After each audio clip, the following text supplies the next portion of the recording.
Welcome, everybody. Oh, well, it's a false start on my side. Welcome, everybody, to the Making We're Awesome professionals here. podcast. We're totally professionals. Absolutely professionals. Welcome to the Making Awesome podcast. This is episode 245. Took a break last week. Went ahead, traveled out to 3D Printopia. That was a lot of fun. But in that week, we actually went from Elegoo bad guy to Elegoo kind of good guy. So there are things to talk about there. Tons of stuff that we saw at 3D Printopia. And then we have a huge announcement for you all, but it's going to be toward the end of the show, so you better stay tuned.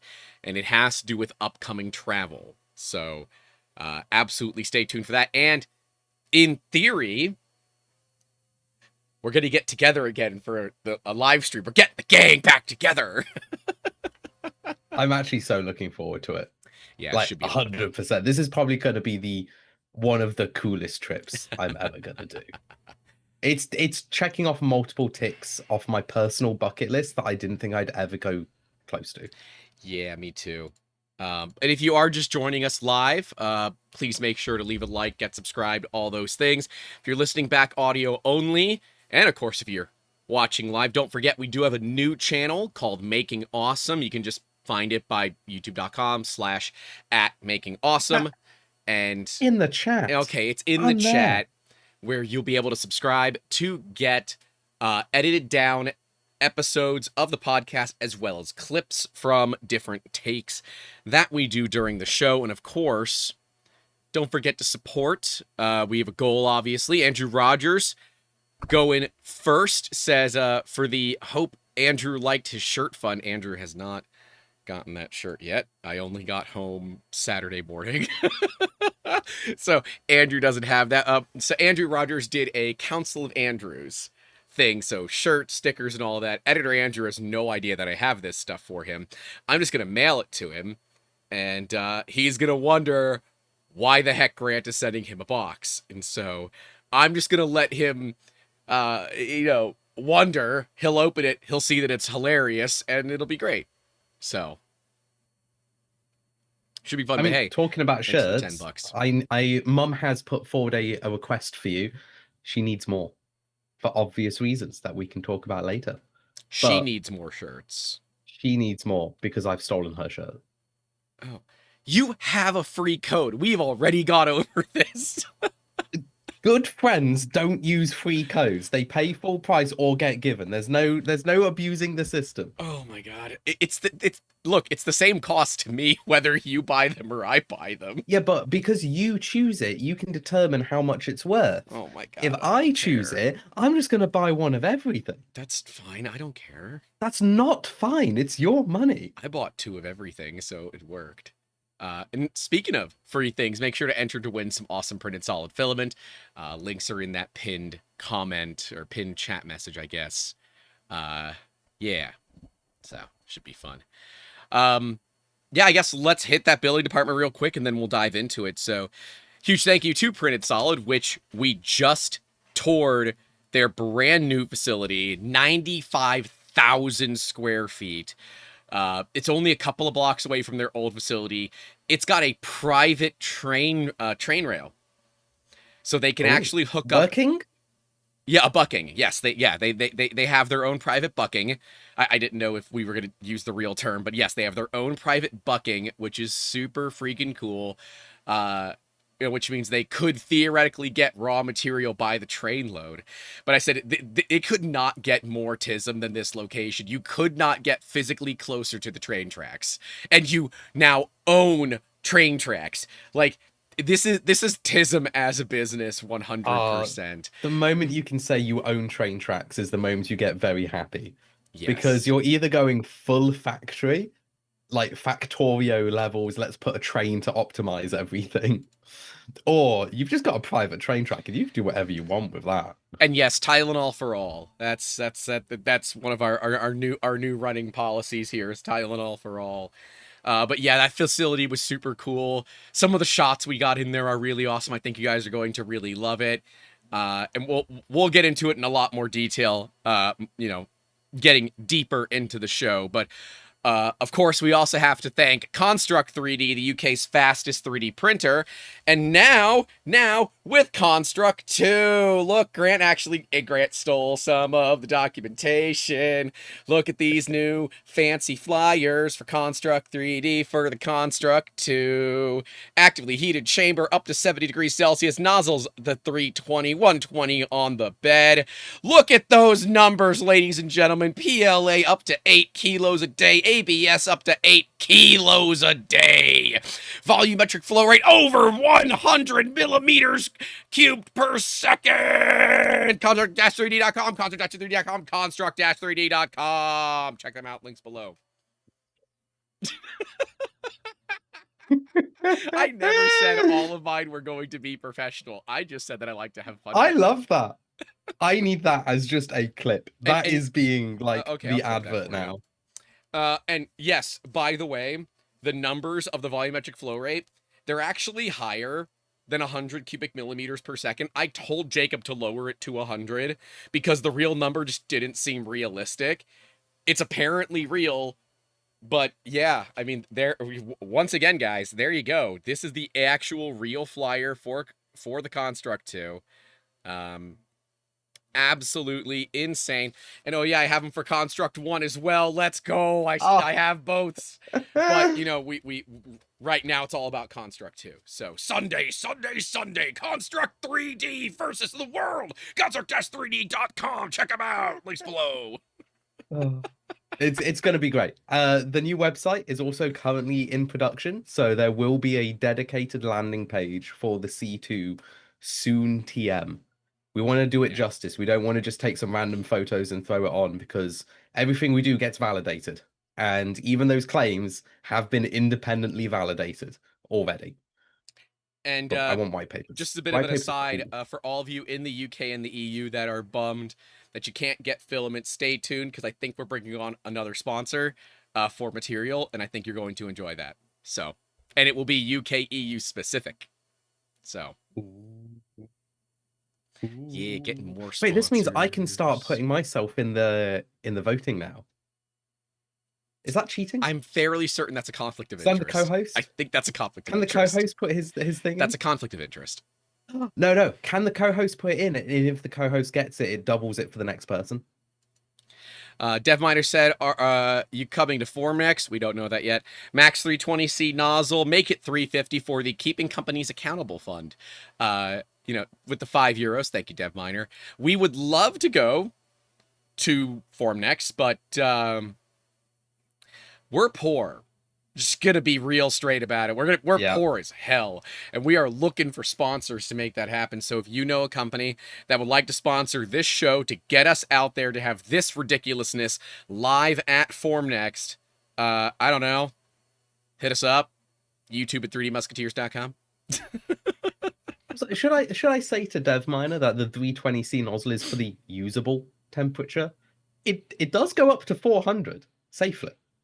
It's less usable. So we like to lower that number because you can use it. Being conservative in your numbers is always a good idea. You don't want to find yourself not being conservative in those numbers. Oh no, Shane is here. Well, that's gonna be an issue. It's over. Which I guess brings us to a great thing that we can mention since Shane is here. The 1440 Maker Stream is coming up the first weekend in November. So if you want to raise money for charity and assist and be a part of something way bigger than any of us, go check out 1440 Makers. They're over on Twitter and other social medias and that kind of stuff. You guys are able to come and assist. You can donate. Obviously, we are going to be on at least 1 or 2 panels, and I'll probably just randomly show up because we can. So Shane, give me a DM with any links you want me to put in the chat. I'll put them in the chat. Or Shane has a Shane's a mod. Oh wait, Shane's a mod. Yeah, Shane, put the links to the 1440 Maker. It's time to shill. Time to shill, baby. Let's go. So yeah. But now it's my turn because we've been so off track. I can finally do the worst segue possible to 3D Musketeers themselves. That's fair. The channel owner And can you call yourselves the OG channel sponsor since you are technically sponsoring the entire YouTube side with a business? I mean, you can call Is me that a the thing? sugar daddy of this channel if you really want, No, that's my job. but that means you have to, change my name to Daddy for the rest of the episode. Hey, Adam, in the edit of this for the Making Awesome channel, delete Grant's We name, Sugar Daddy. except we cut out the CTA, so it doesn't matter. It's gone forever, Jacob. No, got to keep this in. Just have like an intermission thing, and then from now on, just have the word daddy at the bottom. It has to happen. So, Daddy over here runs a 3D printing and 3D scanning company. It's a very good 3D printing, 3D scanning company. They will take your files, they will print your files. It is very high quality, very nice, very good. Daddy knows what he likes. Daddy also takes care of you because if you have a part that wants to be made, he will actually look at it. He will make sure it's good. He will talk to you about it to see what it's actually used for. And sometimes he will actually give you the advice you don't want to hear, which is it's not possible because you don't want to waste your money. Daddy cares for you. So if you need Daddy to consult with you, if you need him to 3D print for you, if you need him to make you anything, including that, go to Daddy, 3dmusketeers.com. I'm clipping that one too. Fun little aside there. I get to be not only in a clean room later this week, like a certified clean room, but a certified clean Daddy. room that requires clearance. Ooh. To 3D scan something in that room. Interesting. Yeah. Interesting. So there is precisely a 0% chance I'll be able to film it, and I can tell you what I'm scanning is not interesting, so you probably don't want me to film it. John Stern says, what class of clean room? I don't know, but I've been told that I will be given clothes to wear. So I'm assuming they're going to put me in a full bunny suit. But something really cool about this job, they have the same scanner that I'll be bringing. They just have nobody that's trained. So part of this job is I'm going to train them how to use the scanner. But we're also getting a calibration plate for the day, which means I get to calibrate my scanner at the same time. So perks of the business. Dude, those calibration plates are $3,500 each. I don't own one. They're way too expensive. It's for the Artec Leo. They're $3,500. So the company that is sending us out there wants us to recalibrate their scanner. He's like, you don't have a calibration plate, do you? I said, nope, mine hasn't been calibrated since 2022. He said, awesome. You could update the calibration on yours too. I said, even if you told me I couldn't, I was still going to, just so you're aware. He's like, oh, I figured. I'm just giving you explicit permission to do it. I'm like, hell yeah. So, brilliant. Huge win. And I will say, this is where being able to negotiate with people really comes in handy. I could have easily taken money for this job. Instead, I worked with the company who gave us the job to just renew my software for another year. Because they have a profit margin when they renew that software, right? It's not a huge profit margin, but they make a cut. They're much more willing to just renew my software than to, go through all the hullabaloo to actually pay me. So it's a much better value for both companies to do it that way, and that is a much better negotiation tactic. And I told them for future jobs, for the first 5 jobs a year that we get from them, go ahead and renew my subscription for another year, another year, another year, another year. Because it makes more sense to me as a business owner to not have to worry about a $1,700 expense when it comes up once a year versus taking the cash. So that makes a lot of sense. Yeah. Also, it's just better on both parties because you don't have to worry about anything tax related. Like there are tax benefits of not doing money transfer all the time. Sometimes trade is actually a better deal for both sides, even if the value is higher. Yes. And, trade is always better. There's less taxes involved and, it's legal. So it's one of the first original forms of business. But I'm very excited for that job. And yes, I know no perfumes, no colognes, everything scent free where possible. But yeah, I have to get preliminary. It's government clearance, so it's TS clearance. So I have to get uh like preliminary TS clearance to go on site. It's fun, but it is like a 7-hour drive each way. So Ooh, meh. that's an overnight job. Oh yeah, yeah. I'll go up the night before, do the job, drive back same day. So That's good. yeah. Oh. Charsman said, so I should be expecting a phone call or visit. Nope, it's preliminary, so it will not be full clearance. They already did the background check on me. I'm clean. I've always been clean. There's no issues there.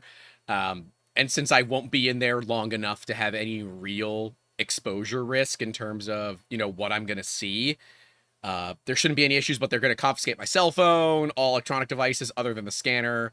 We must operate in an air gap environment while we're in there. All the normal stuff. No big deal. Oh, that's a shame. Then, when we went to certain security clearance places, they put tape over the lenses, so it's like a one-way removable tape. If you try to peel it off, Oh. it leaves a residue behind. Hmm. It was really funny because obviously everyone was putting tape over their phones, which was really cool, covering every lens with this tape. And then I just pulled out the DSLR, and the poor woman with these tiny little tape strips just looked at it and went, "We don't have tape for that. Just take it in."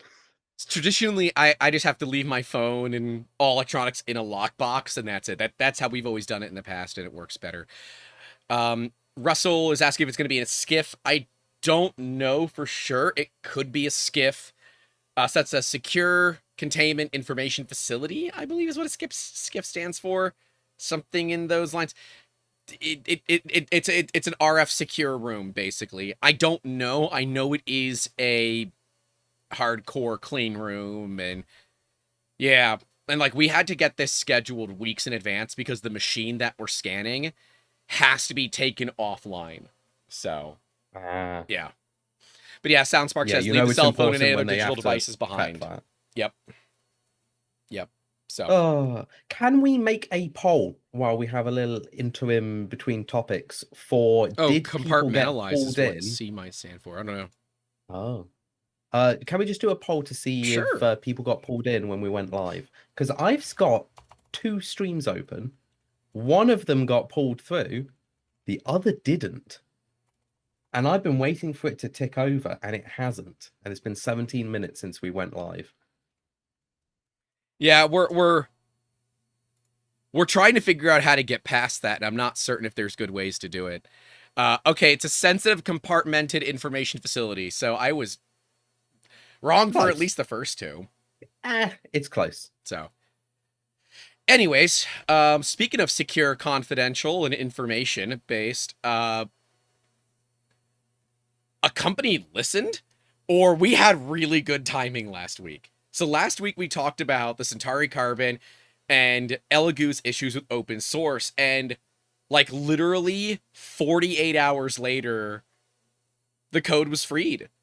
And for the most part, it's good, right? So like the freethecode.lol website and all that, they say we're clean.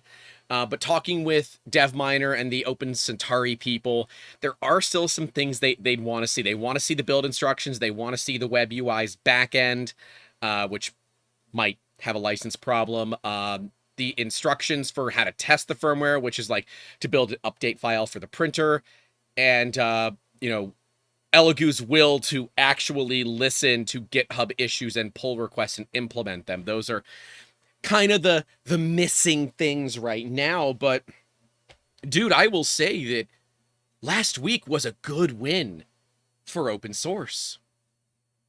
Yeah. Yeah. Like, I didn't expect it to be that fast. I honestly, call me jaded.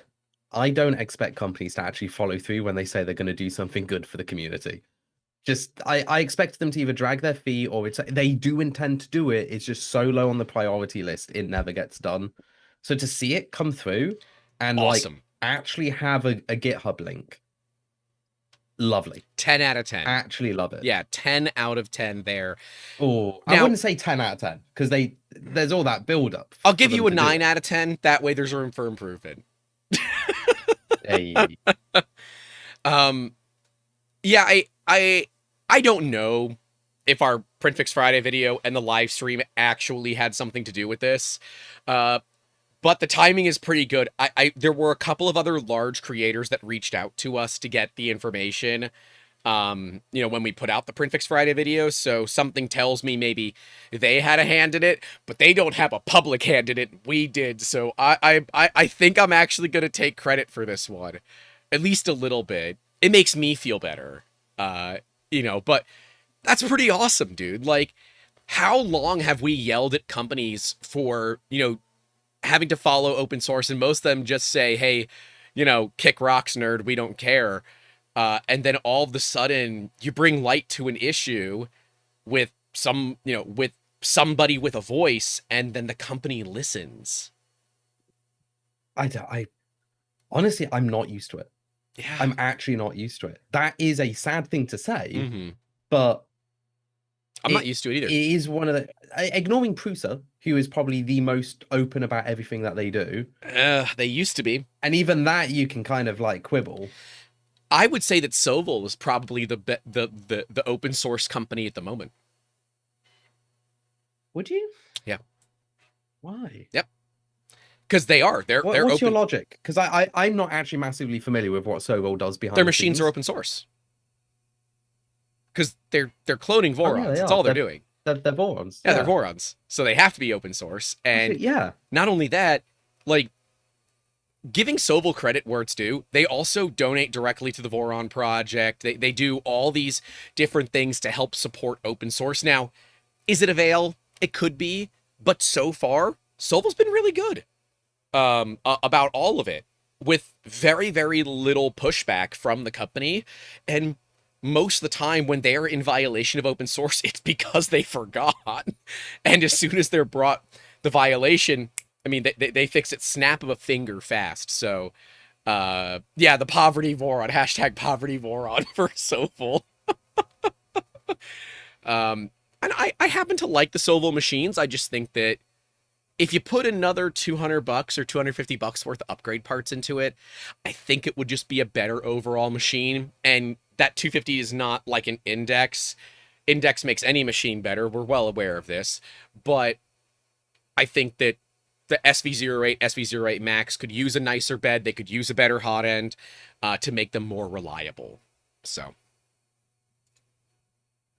But yeah, I would say that I've got to give it to them. Like, I completely forgot about it. Like, Sovol it's one of those companies I keep forgetting exists, not because that they are forgettable, but because they do such a good job, they don't rock the boat. Right. Well, and that's kind of the idea. And yeah. All right, we're going live again. Oh man, we haven't had an issue. My entire graphics driver just crashed. I think Chrome crashed. I'll need to. What on my PC has just crashed? I don't know, but definitely YouTube has now gone back up. Yeah, I think YouTube's back up. Let me start recording there. I need to get my personal OBS window open. Oh, good Lord. Oh, damn it. Now I have to edit. Hey, everyone, take this opportunity to join the Making Awesome subscription channel. Yeah. Yay. This will not be included in that video. And you get me in HD. Please click the link. I've definitely not made that a what do you actually call these type of links? Sorted links? Is that the term? I have no clue. A link that automatically runs something behind the scenes. No clue. I'm going to call it malware because it makes it even more sensationalized. That link will automatically subscribe you to the channel. You don't get a choice. Oh, you did the I know what you did. Okay, this might kill the stream again. We'll see. I am reopening every one of my Chrome windows because Chrome physically crashed. That's fun. Ben's asking if it's time for a cuppa. It was time for a cuppa 20 minutes ago. Brother. I am literally enjoying energy drink, boosters, and sugar. I've been eating jammy Dodgers off of scene. I've just had a nice lunch, and my body's like, sleep time. Okay, I can now see everything. Oh my gosh. My gosh, that was a moment of oh crap, every one of my screens just went black. Oh man, that was rough. And I'm not even See, and wearing I my thought, Spectrum shirt. I'm wearing the Victoria Slinky shirt available on shop.3dmusketeers.com. see, I thought I was the one going to crash today because I've only found out I'm using 250 gigabytes of RAM. I do not have 250 gigabytes of RAM. My page file is my entire SSD. It is not good. It's not good. Okay. Oh, my computer's angry right now. I think I literally can see like your webcam quality has dropped slightly. To you it might, to the stream it won't, because it's actually pulling my actual camera feed and not, anything else. Yeah, my computer's at 100% CPU usage, but it doesn't matter. Let's go. So, getting back to Soval. Why have the last 3 cottage cheeses I have eaten had bad texture? Because it's cottage cheese. I'm not certain. Oh, they retracted the message. Pretty Trucker asked earlier about if we tried Royal Farms. We did. It was very good. So for those that don't know where this is, Printed Trucker 2 weeks ago, the last episode that we had, donated $20 so that we would go try Royal Farms, which, Jacob, Royal Farms sounds like a restaurant, right? Yeah, yeah. I could see that being a restaurant. It's not. I can see that being like the type of restaurant that is like literally farm to table. No, it's a gas station. What? Is this going to be something too American for me to understand? So it's a gas station that also has food. So a lot of gas stations in America will serve hot food. So Wawa will do sandwiches. They do their hoagie fest where it's like $6 for a hoagie. You've got Buc-ee's, or better known as Boosie's. You got Buc-ee's, which is known for hot brisket on the board. I will have to bring you to a Buc-ee's when you go to the States, because it is a scale at which your British mind will not be able to comprehend. You all have warships smaller than Buc-ee's. Like, there are Buc-ee's with over 100 fuel pumps at them. I believe the biggest one has over 300, but I know they're over 100. Yes. Yes. How car-brained do you have to be? They also have massive bronze beavers out. They all have a bronze beaver outside of them, so you get to take a picture with a beaver. Royal Farms has a big chicken, but I took the nice cock photo, so I'm here for it. So. I am very concerned. All of those jokes that normally would have you go like, yeah. I'm still concerned about 300 pumps. Yeah. Why? The fuel depot under the fuel depot must be bigger than most warships. They're probably just pumping it directly out of the ground, They just have their own refinery. No, it's their thing. Their thing is that this is what they do. So, like, it's a big deal. Again, 3DM when my parents walk in. Yeah. Buc-ee's takes their gas and their food quite seriously. I really actually like Buc-ee's food. Pezlis and K2 Kevin, the fudge and the dried meat they have there as well, tremendous. Buc-ee's has really, really good food. Wawa's pretty good. But yeah, I've never had Royal Farms, and if it wasn't for Printed Trucker and a couple of the other fans telling us that we need to go, I would have never gone. So we got 4-piece dark meat and 2 spicy tenders. They were gone. Like, they were gone in 20 minutes. Absolutely obliterated those meals. So, so, so good. I would have just never thought that a gas station was going to have fried chicken that I normally only find in, like, Georgia. Now, to be clear, it is not proper Southern fried chicken. So, I think you know this. You have to go north to go south in Florida. Does that make sense? No, I do not know that. So, because Florida's where a lot of people retire, you don't get a lot of that Southern vibe here. So you have to go to the northern states to actually get more Southern, right? So you got to go up into Georgia, Alabama, Arkansas, Louisiana, that kind of stuff to get the real Southern soul food. I know I can get better chicken in Georgia, but I'm not going to get better chicken at a freaking gas station. So 10 out of 10 for gas station fried chicken. It was very good. Crust was good, very crunchy. But yes, so that is, I was going to save that for later, but I don't know, if Printed Trucker's hanging out or if he's got to move on to the next thing or whatever. So Printed Trucker, 100% dude, phenomenal recommendation. Thank you. You know what? I was really impressed when I went to in the UK, the Wolds, which is like to the right of Lincoln towards the sea.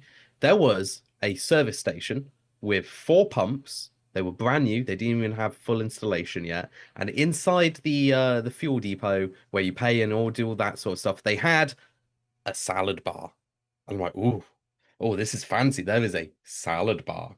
And it's a salad bar that did the most British salad possible, which is a bap, bacon, black pudding, and an egg, and a hash brown in a bap, brown sauce on top. There is your salad. What is a BAP? What? I didn't stutter. Uh, You're stuttering, but what's a BAP? I don't know. I don't know how to describe this. Chat, what do I do? A BAP is like a universal name. Everybody knows what a BAP is. Burger bun that you buy in the supermarket. That's kind of not a burger bun, but it kind of is. It's like a white roll. Is that a thing? Small roll sandwich. Okay. A BAP is like a WAP, apparently, my brother says. It's a cob, so a chip on board. Got it. Got it. Okay, so yeah, this makes total See, a sense. cob is a corn on the cob. It's corn. That's what a cob is for me. BAP is Northern English for bun. Did I just say a Northern English word? Oh, God. You might have. So I am going through my phone to see No, if I Doug have... is right. Doug is right. Burger buns are different than BAPs. Okay, so I'm now going to have to find a picture. Oh, wireless BAP. access point. Okay. All right, wireless access point. Oh, yeah. I'm we go. I'm That trying to works. see if I have a picture inside of the Colorado Buckies, but it does not appear that I took one this year. There we go. It is So it's like that. it is tremendous. There you go. Oh, It looks like okay. that. Yeah, just a normal burger bun. Nothing crazy there. It's not really a burger bun. It's like that weird home style burger bun that isn't actually a burger bun because a burger bun's like a brioche style normally. I obviously this is probably because the middle of my screen is always cut out. It's hard to like organize. But You there you did go, good. guys. You That's a did good. BAP. There you go. Oh, more things. Well, good thing the editors are paid by the hour, I guess. Adam's gonna kill me for that because I forgot to stream my screen while I did all that. That's fine. It's gonna get cut out anyways. You know what, Adam? You know exactly what a BAP looks like because you're English. Throw one on the screen. Just slap it there. Every time I've said the word BAP, don't even bring like a screenshot. Just cheese slap it somewhere on the screen. Every time. Let me. I got a lock rotation on my phone. Hold on. I have a photo from inside of a Bucky's just for you, Jacob. Where? Okay. There's auto rotate. This is inside of a gas station. That's a supermarket. No, it's a gas station. Like, brother, look at that brisket. Look at the screen. Look at that friggin' brisket. Look at that. Look at that. That's a gas station. That's an American gas station. And look, you can get pictures with beavers. It'll focus. It'll focus eventually. Maybe. Yeah, there it goes. See? How do you... I'm broken. How do you not love it? I mean, honestly. Why is America actually so car-brained and so big in everything they do? There's no way that's profitable. Look at the size. You do know that the bulk of gas stations make their money on their food and not on the gas, right? What? Yeah, gas is not a profitable business venture in most American gas stations. They make their money on the concession stuff inside. Oh. Hmm. Okay, I'm a professional. I've seen these things before. I'm going to pretend I've seen these before. Oh yeah. Yeah, that's quite normal. That's definitely not a completely weird thing that only America seems to do.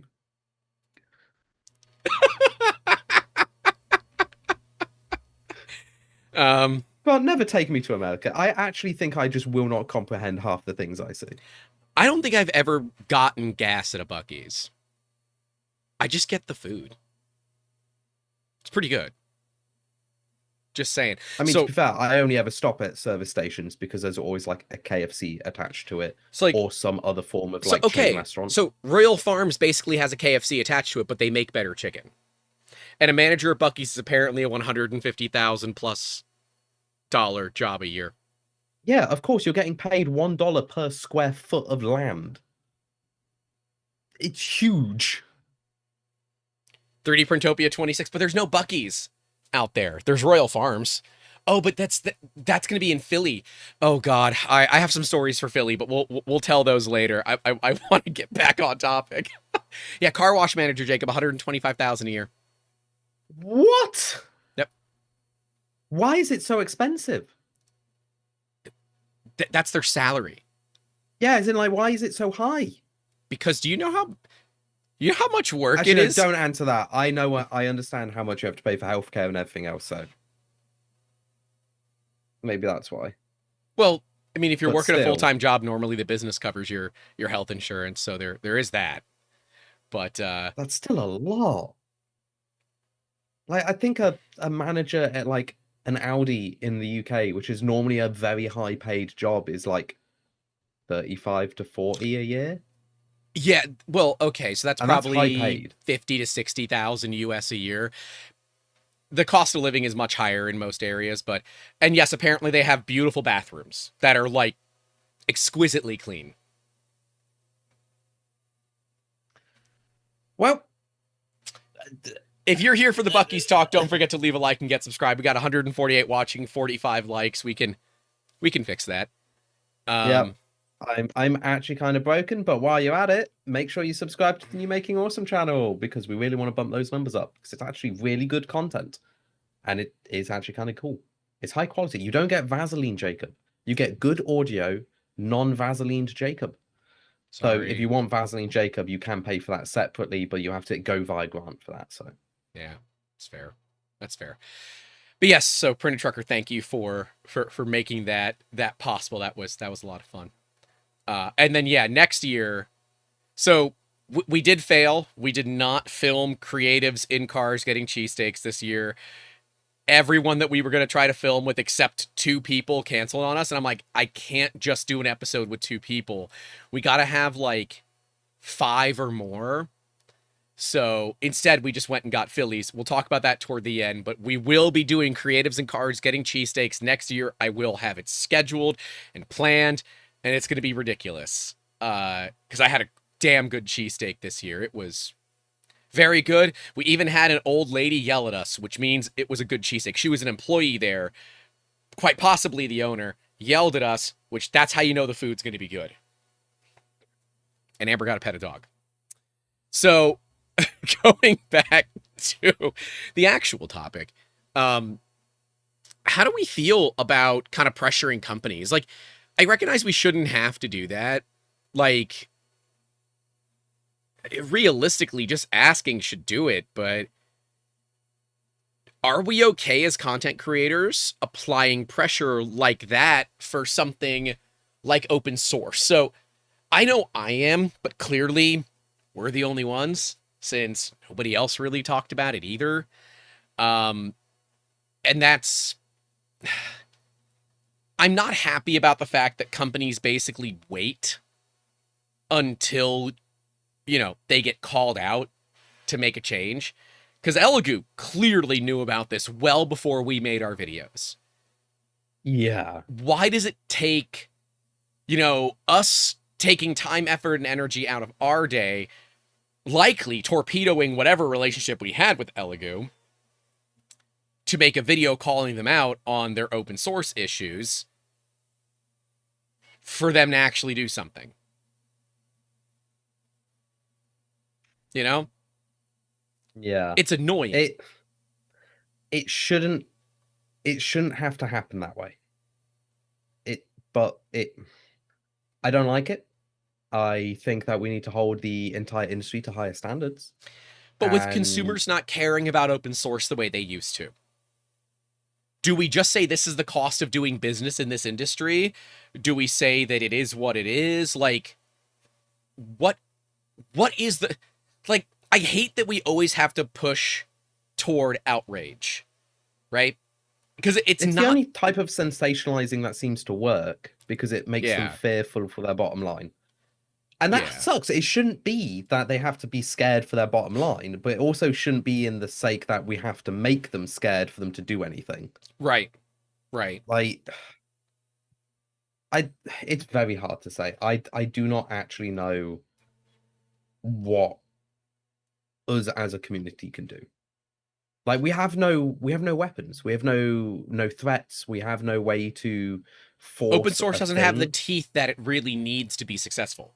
Yeah. We basically need a law firm that exists solely to keep companies accountable for open source. But the issue is, most of them are in countries where litigating, good luck, it's not going to work.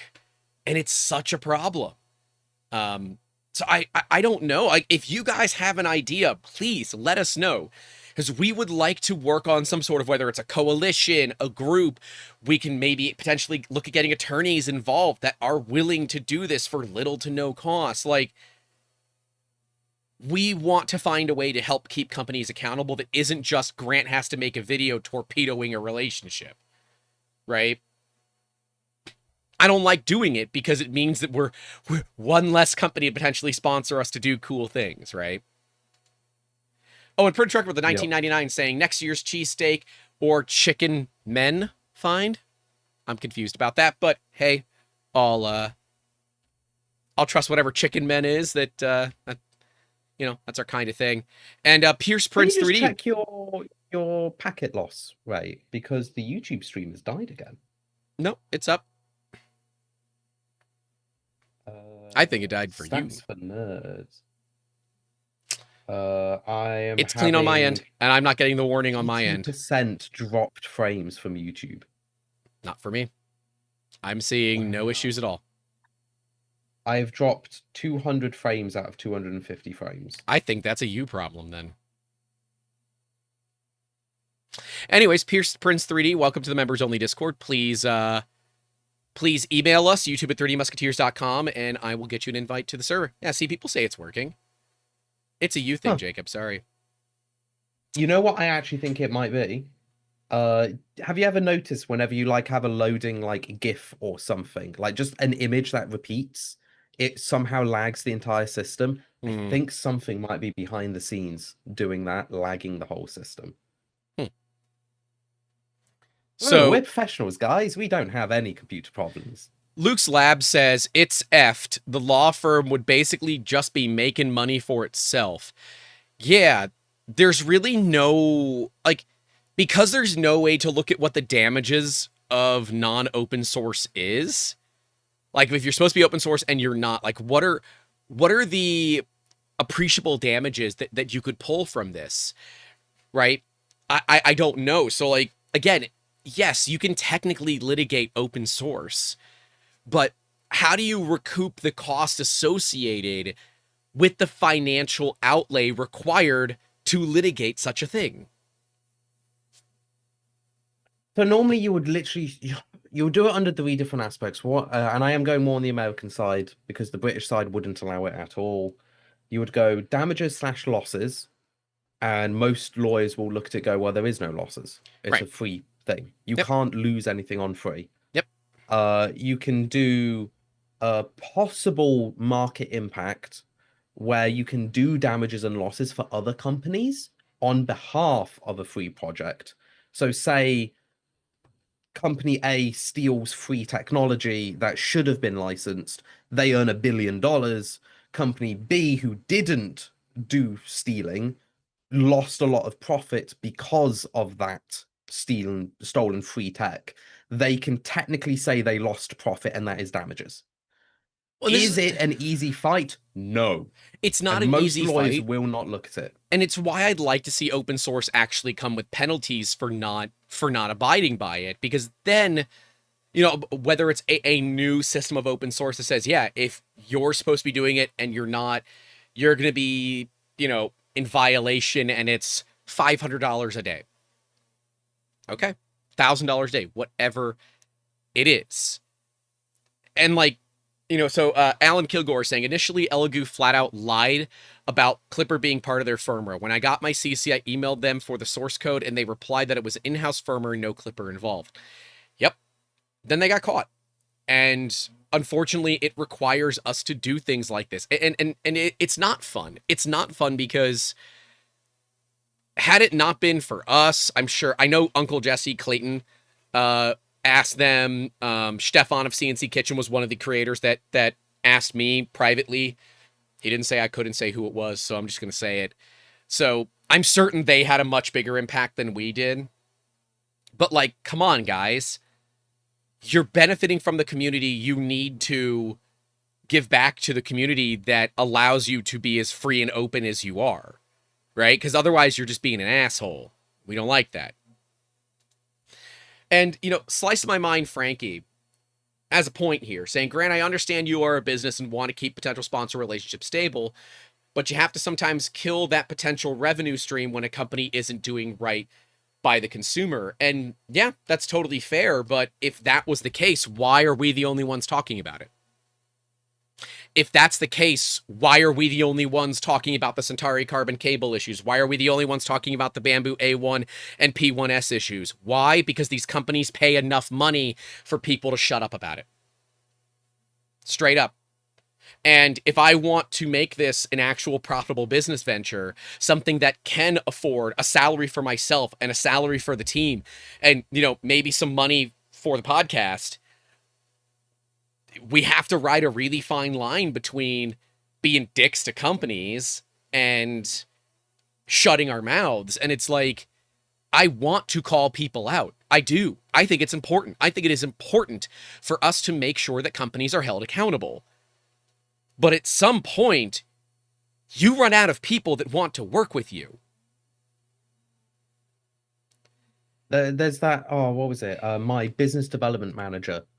When we had him at the start, we had him flighted almost 2 years. Mm-hmm. Really, really great guy. Has a lot of industry experience, like almost like 40 years of big industry experience. And the one thing that he drilled into me as we were developing the company is and it sucks to say, and it's very sordid. So don't take this out of context, though. Immediately clip it out of context. You've got to do it. It's the law. Screw all of your ethics, earn money. It doesn't matter how moral you are going to be or what your standpoint is. If you are starving because you cannot feed yourself because your ethics are getting in the way, it's not the world's problem. It's now yours. Do not care what you need to do. You can care when you have money. And that was something that really stuck with me because everyone in this chat probably knows my ethos on safety and equipments and all of that, and we will never compromise on it. Right. And we have to make hard decisions sometimes where it is like, how far do we go? In theory, there is this perfect line of perfection. Everything below that is breaking our internal morals. But every time we go lower, we can actually start earning more money because perfect means we earn nothing. And we have to choose a very fine line. Yep. And it's something that a lot of people also have to determine is if you're doing a business and your morals are starting to get in the way of you like feeding your family, maybe start reevaluating your morals because the world is kind of uncaring. And if you are unable to support the people you need to support because you are fighting the good fight, you are either doing something exceptionally good or exceptionally foolish. Well, and And ultimately, they are not oh, what is the term meaning you that one or the other? Bloody hell, I had it in my head and it's just mutually gone. exclusive. Yeah, they are not mutually exclusive. Yeah, Having morals and that is not mutually exclusive. and ultimately, the good fight doesn't care about you. If the good fight isn't keeping you alive, then it doesn't care about you. And yeah, that's kind of this weird thing that we have to stand on. Like, the bridge is already burned with bamboo. So, like, ultimately, I don't care if we call them out. There is no risk outside of, like, other companies seeing us doing it and saying, oh, we don't really want to be involved with you, you know, doing this kind of thing. And you know what? Fine. If you don't want to, that's your prerogative. I don't care. But yeah, at some point, I can bet that pretty much every company has some level of something that they could be gone after for. I just don't know about it yet. And we are always happy to call companies out and do it in a, what we would like to call a more progressive way, in a way that kind of pushes for answers and not requests them. We are not the kind of company that's going to sit there and say, oh, well, whenever you're ready, go ahead and give us answers. It's no, we want answers and we want them now. And the longer you wait, the more of a problem we will become. But like Jacob said, it's a very slippery slope. The capitalist in me says, shut up, take the money and run, right? But the moralistic person, the person that was raised better than to just care about money, says, no, it's about what's right. It's what's good in the world. It's about doing the right thing. And if we're lucky, the community sees it. But unfortunately, in a lot of cases, people think that we just go on crusades. We don't. These companies just do dumb stuff constantly, and it's our job to talk about it. We're not going on crusades. I don't have a crusade against bamboo. In fact, I am heavily excited for Vortec. I'm heavily excited to see, you know, what they do in the future. Because, let's be real, they're setting the standard for 3D printing. But if they do it in a way that is not safe and is not efficient and is potentially breaking patents, I'm going to call them out for it. Because it's our job. And anyone, in my opinion, that sits by and lets these problems go and doesn't say anything about it, you know, doesn't get involved because, oh, they don't want to risk their relationship, you're part of the problem too. You're actively part of the problem. And if you're watching this saying, I wonder if he's talking about me, I probably am. Because if you have to ask yourself if I'm talking about you or we are talking about you, we probably are. You're not so vain that you think the song is about you, but it actually is. And you should take note of that. The real punk rock indeed, Amber says. Yeah. Slice of Mine Frankie carries on saying, I get that, I totally do. But as a brand new YouTuber, but a small business owner, I'm going scorched earth on any company, i.e. Gamers Nexus, that is going against consumer rights. Yeah, and that's why we're taking a Gamers Nexus approach to all of these consumer protection issues. So I have in hand currently a Bamboo Lab A1 board that is burned from Norway. Thank you to Dreams Void Doug for carrying that across the ocean for us so we didn't have to hope that the mail would not lose it. But I do have that in hand, and we have 3 more that I have tracking numbers for already. So it's not about hating bamboo, because I don't hate them. It's about protecting the consumer, because we don't need house fires, right? And yeah, okay. I already know bamboo's not going to listen to me anyways, so I can say whatever I want. But I am pushing for consumer safety. That is what ultimately matters to me. And it's what matters to us. And it's what should matter to everybody. It's not about the money that goes into your pocket. It's about protecting people from injury or death. It's not what we do around here. Yep. Luke said, I can't wait for the expose things. on Luke's lab. I think expose has 2 E's at the end, but that's fine. Exposed, go! Yeah, the expose on Luke's lab. I mean, we'd have to go out and see him, obviously. Oh, that'd be fun. I think it would be. Especially letting him play on the Swiss mill. But yeah. Amber says, less about mistakes. Mistakes happen. It's more about transparency and honesty, which not a lot of companies seem to have. Yeah. Like, if the Free the Code people and the Open Centauri people brought this issue to Elegoo and they said, "Oh, you're right. We'll fix it." And then a week later, they had everything resolved. Hey, no freaking problem, right? That's no big deal. Everyone's happy. This is good. This is how the system should work. Mind you, they should have followed it from the beginning, but chances are these companies are large enough that it can get lost, right? I will always give a company the benefit of the doubt. I don't have an issue with that. But when you've literally lied to people in writing and people have called you out and you give them, BS answers, yeah, okay. It's time to turn up the heat a little bit. Yeah. Say, I mean, I would do it with Construct 3D. Absolutely would. If you guys were doing something you shouldn't be, yeah.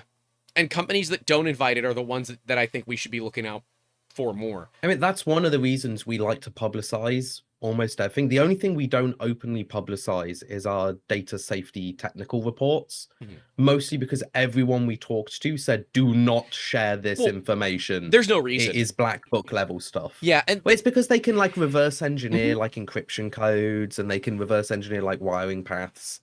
So they were just like, there's no point. Just the certificate saying you've done it is all people need. They don't need to see the individual steps and like the change log of everything. But that's why we like doing everything we do, where we have a literal list somewhere on the website, which is probably out of date by now because it keeps growing, of directives we are following for safety. And I think it's up to like 15 or 16 now. It's because otherwise people can't judge. And we need people to judge. Like, it was only like a week ago, somebody found a tiny ass spelling mistake on one of the pages and we're like, cool, fixed. Like, these things are stuff that I really like because it keeps us humble. We make machines can go wrong. It's our job to make sure they don't go wrong. But at the end of the day, I have a responsibility to make sure when something gets plugged in that, in theory, if you wire it in the exact opposite way, it can explode. Let's not make it explode. Let's keep that nice and contained.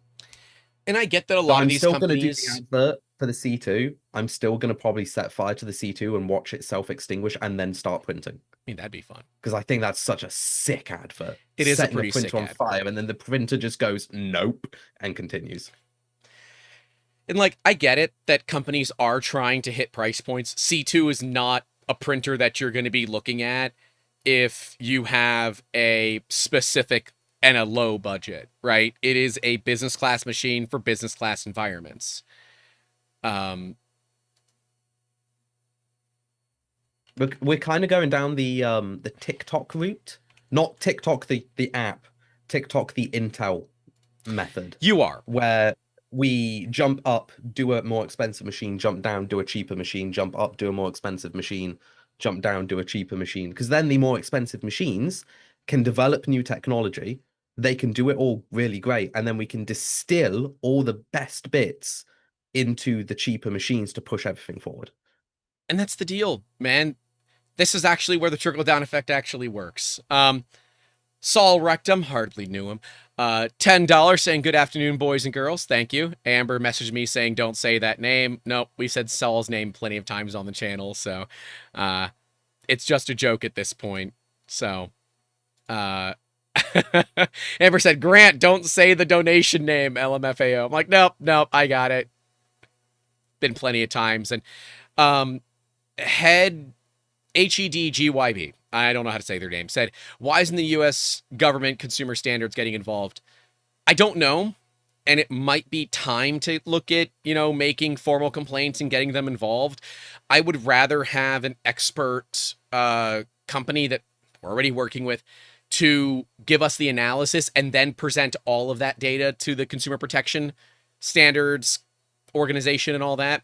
But that also assumes that they still have staff, that they still have funding, that they are not backed up like crazy. There are all these other issues involved, and government, politics, religion, all of that. We could have a podcast that gets another 0 on the live viewers if we started talking about that stuff, and we don't. So again, ethics and morals are playing a part here.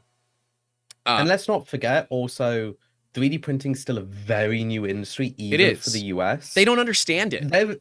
There is a reason in the UK there were no export codes for Yeah. 3D printers. Nobody has tried it. We were the first. I Yep. doubt that, but we were the first to do it under the correct codes. And that is a very telltale sign because export codes are easy to make. Yes, they They are. don't require legal process. It's just, hey, I need a code. And they go, here's your number. And then that number is set for any type of machine under that. Our government renamed FDM machines without even having export codes. Our government doesn't class FDM or FFF as a machine code anymore. It's MX for material extrusion. They made a name for a category that doesn't have a code. They didn't make it. That's how new this sector is, and it's entirely possible that in America it's the exact same. I mean, hell, this is how printers can get into, I know, I'll say from my experience, the UK, where in the UK, in theory, the control office is supposed to look at the piece of paper that comes with any shipment and they go, yep, that's compliant, and it lets it through the country. Yep. No one is checking that No. because they don't care. And also, they ain't paid for that. They're Nope. paid just to move boxes. Pay to move And boxes. because of that, they're not gonna really get involved in this machine is safe but illegal. It's not worth it for them. They'd rather go up against companies like Apple, where they took the blood oxygen meter in America incorrectly. That's real money instead of what, a sub 15 million pound per year turnover 3D printer company from like China. Yep. Like, why would they do that? There's no money there. They'd probably spend more in like logistics, just doing the paperwork. They would. They would. It's a shame. It would be nice if we could hold the smaller companies accountable for this kind of stuff, but if Nvidia can't easily be held accountable for the 12-volt high power connectors, mind you, they're the largest company in the world right now. That's public. I should point out that there's probably some Saudis that are laughing at how much money Nvidia has, but if they can't be held accountable easily, what's making you think that any of the smaller companies can either? Now, I get it, right? Yep. At least here in the States, with enough money, laws don't matter. There's obvious proof of this everywhere, but ultimately, I think when it comes to consumer safety and protection, there should be, like, no. You are not trusted. You have to prove that you're safe. And if we move about it in that way, I think we get a better overall experience for consumers. But I don't know, man. I don't know. I am worried that we are on the cusp of, like, dude, think about it. If one of these bamboos or an elegoo, I'm going to go with bamboo because there's a lot more of them out there. Yep. If a bamboo actually catches fire and burns a house down, think about how serious this becomes, right? You're now dealing with a company that has what anybody could easily argue is the widest distribution network of 3D printers on the planet, has some of the largest amount of 3D printers in the hands of consumers on the planet. Holy crap. That's bad. It's That's a really bad. big The problem. problem is you will get a government agency who doesn't understand the technology, Nope. and they are going to do a crackdown, and it's going to be a blanket crackdown, and they're not going to understand why it happened. They're just going to go 3D printer dangerous. Right. And that's dangerous itself. And, you know, they could just say, hey, we're going to block bamboos from coming into the country. That's not the right solution either. It's the easy solution initially until you can determine the problem, but it's not the right solution. The right solution is to fix it before it becomes a problem, or, you know, not have the problem in the first place. And that's why we're doing what we're doing, to be clear. And it's why we're collecting Centauri Carbon cables as well that are having the arcing and sparking problem so that we can get them tested. We all know what the problems are, but I need an expert to tell us what the actual problem is so that when we present it to you all, people can't easily say that I'm on a crusade or, you know, we're on a crusade. We're not on a crusade. The only crusade that we're on is a crusade to keep you all safe when you inevitably do something stupid. Saul says with the $5, hi, Amber. Hi, Amber. Hello. Let me see who said it. Printed Trucker. It's the way business has been done since the warning states period. What? Since the warning states? Sumerian Empire and every ancient civilization. Oh, okay. Basically saying that people, nothing happens, then they overreact, then they figure it out. That's how it's always been done. Yeah. Yeah. And to be honest, that's how I see it's going to go down. It's either going to spread enough without any mistakes that it becomes normalized, and then if something happens, they just go, it was happenstance, which isn't good because it's normalized bad practice. Or it's going to go wrong and they're going to overcorrect, like video games did for that very small period of time where everyone was like, no, think of the Gooners. We can't do that. So now the children get scared. Like, it's an overreaction of that. Both are bad. There is a happy middle ground. It's called just follow the law. But to do that, there needs to be reform. And reform is expensive, and governments don't want to do it because it doesn't earn them money. It just costs money. And at least on the Elegoo side of things, I see their issues being significantly less of a problem because it's an easy fix, right? It doesn't require you to open a machine. Well, I guess it does. It does require you to get into the back end of the machine. It's a USB-C cable. Yeah. Right? It's a USB-C cable. And it's a little short. Now, commenters have said, if you want to keep this from happening, you're supposed to pull on the USB-C cable a little bit to give you a little bit more slack. And their best guess, someone's got 4 machines, and 2 of them had the issues. And when they look at the cables, the 2 machines that don't have the problem have more cable exposed. So they think it's just an assembly issue. Which, okay, fine. I still don't like that solution, though. That sends so many warning symbols. I don't like that solution every either. Defense mechanism in manufacturing is going off in my head. That shouldn't be a thing. I totally agree with you.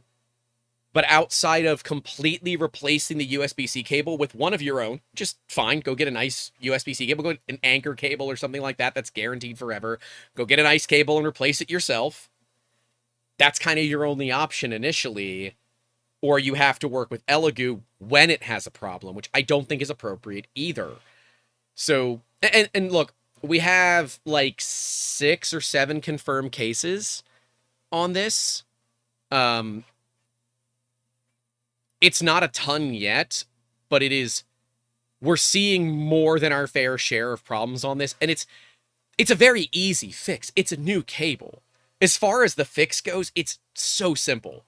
I'm just trying to actually think of the possible impact for regulation, because there are regulations around wire control.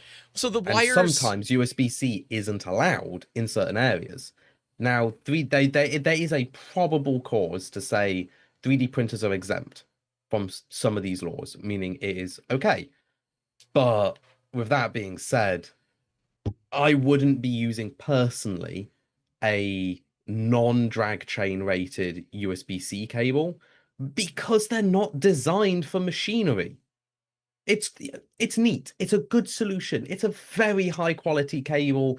It's massively optimized. It's an industrial standard for a reason. But you gotta raise the price. It's not designed for machinery. Like, there's a reason locking connectors work. Hell, there's a reason most good industrial machines still use VGA or serial ports. You know why? They've got bolts that go through the connector. They got bolts. They don't move. They don't wiggle.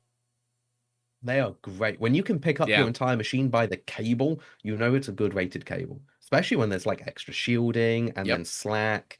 Like, hell, we I want to say a year and a bit ago, we changed our probe supplier from I can't remember our original probe supplier because they were generic name number 15 because it was just a product code. That's all I remember them as. But we changed over to the Pepperl and Fuchs NPM 412G E1s, which are amazing. But the big difference why we changed wasn't the quality of the actual probe. It was the wire. The wire had fiberglass slip rings designed all the way through it so the wire could shift slightly inside the sheath. It was amazing.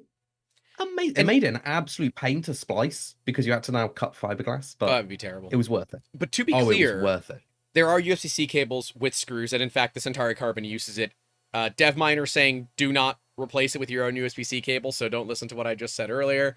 Um, you know, they run 24 volts through the cable, which chips for USB-C PD cannot usually tolerate, so you will kill cables. I mean, most of my cables don't have USB-C PD. They're not triggered. They're just generic cables. It's the device that triggers the PD, but I don't know enough about it. It's just safer. And DevMiner says for you to check Discord, Jacob. I'm checking. But there's a solution. The solution is to not cheap out. That's the solution.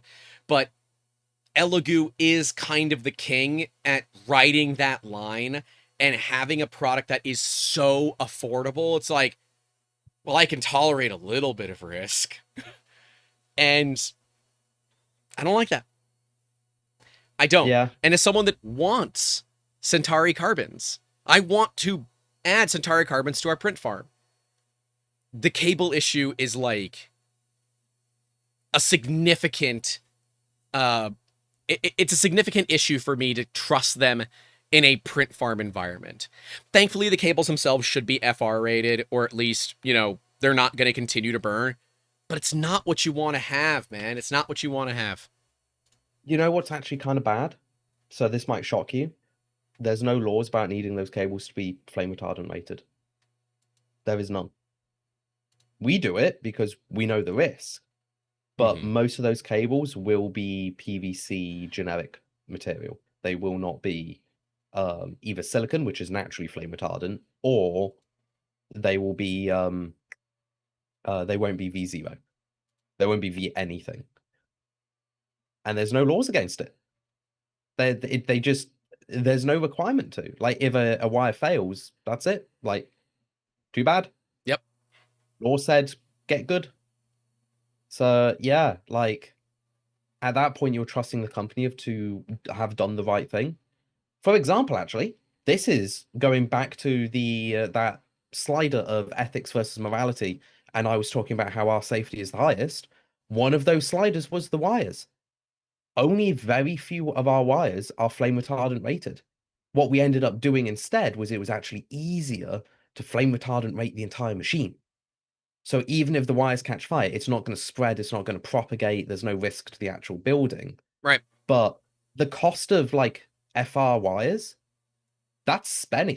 Hell, Grant, do you remember how much those wires were when we went to Beaver Rail in the UK? Yeah, they had a room of not many wires, I should say, just big spools, but over $1 million in cables because it was all FR rated. Yeah. Literally, they picked up one just like almost a 5 kilo spool of filament sized reel, and were like, yeah, this is 15 grand. Yep. It's not special wire. It's the flame retardantness. So it gets very expensive very quick. That's one of the things companies do have to consider. But you've also got to make sure the company actually has, you know, considered it, or it can end up pretty bad pretty quickly. And you don't want that. No, you don't.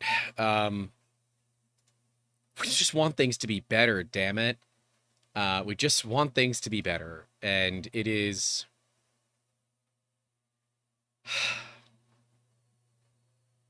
It's tough. It is tough. It's one of those things where I don't think it will get better, but it will get better slowly over time just because people wisen up to better suppliers. There will always be like the, hey, this supplier is 1 pence cheaper, this supplier is 1 pence more expensive. And surprise, not all of the more expensive suppliers are better. That is not a fact. It is not a, oh, we should go from lead screws to ball screws because ball screws are better. No. It's perceived better because more expensive equal better. Yep. But it doesn't actually work that way in real life. So eventually the global knowledge value will get high enough that safety does rise. But it's hard to say. I just wish it was better for everyone. Just a little bit. And look, I would argue that if the Centauri Carbon went up to 350 instead of 300 USD, that it would not lose out on most of its customers. And to provide a safer machine that maybe even has a little bit of profit to be donated to the open source communities that keep it alive, like the Clipper community and things like that, like the Clipper devs. I would think that that would be a huge selling benefit. If Elegoo raised their price, and we are raising our price because we are abiding by open source, we are providing you a better cable, we are, donating, a percentage of that $50. Say we're donating $20 per machine directly back to the Clipper team, or even $5 back to the Clipper team per machine. Huge. That would get me to trust them more. When a company comes out and says, you know what, you're right, we screwed up, we're going to fix this, and we're going to take care of it, that's like, oh, hold on, I can trust you now. Oh, you're going to stop. Okay. My spools are running out of filament on the machines back there. I can hear them popping the last little bit off the roll. Right? You're going to, yep, filament entangled. You know what I saw the other day that I kind of want to get my hands on just to like see the mechanism? Because I don't think I've found any on the open source, like just printables or things or whatever. There was a filament jam cutter for the... Oh, I need to call their name out because it was a really good idea, and I'm not gonna steal the limelight from a company that has actually developed something nice. Where is my history?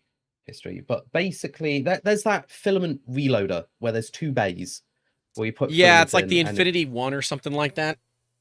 Yeah, that's right. They released their jam cutter that works with their system. I did think that was pretty cool.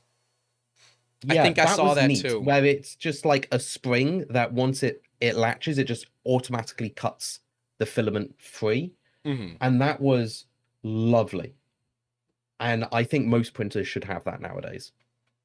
Just having some form of, hey, the end of the spool has hit the thing and it might have gotten jammed. Boom. Yes, gone. Infinity Flow. DevMiner got it. Infinity Flow. Yeah. I think I think that's a cool system, especially for people that have machines that don't have MMUs, AMSs, whatever, where if you just put two spools of the same, when one runs out, the next one comes through. Awesome.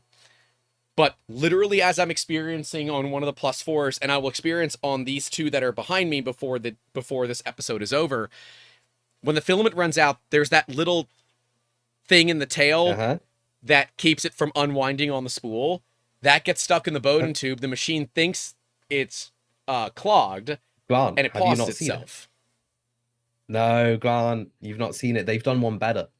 It's an add-on for their system. Yes. That I will get a short for you. No, that cuts it and then goes to the other line. Yes. Yeah. I think it's awesome. It's lovely because it stops that problem of it got caught. And I think almost every printer should have that nowadays, especially if there's a filament run out sensor. Just having thing went wrong.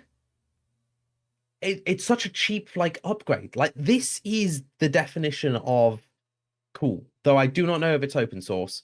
I cannot find anything on the design world other than what they've done to put it in chat, which is a shame because it would have been really nice to see it on other machines like Bamboo Labs.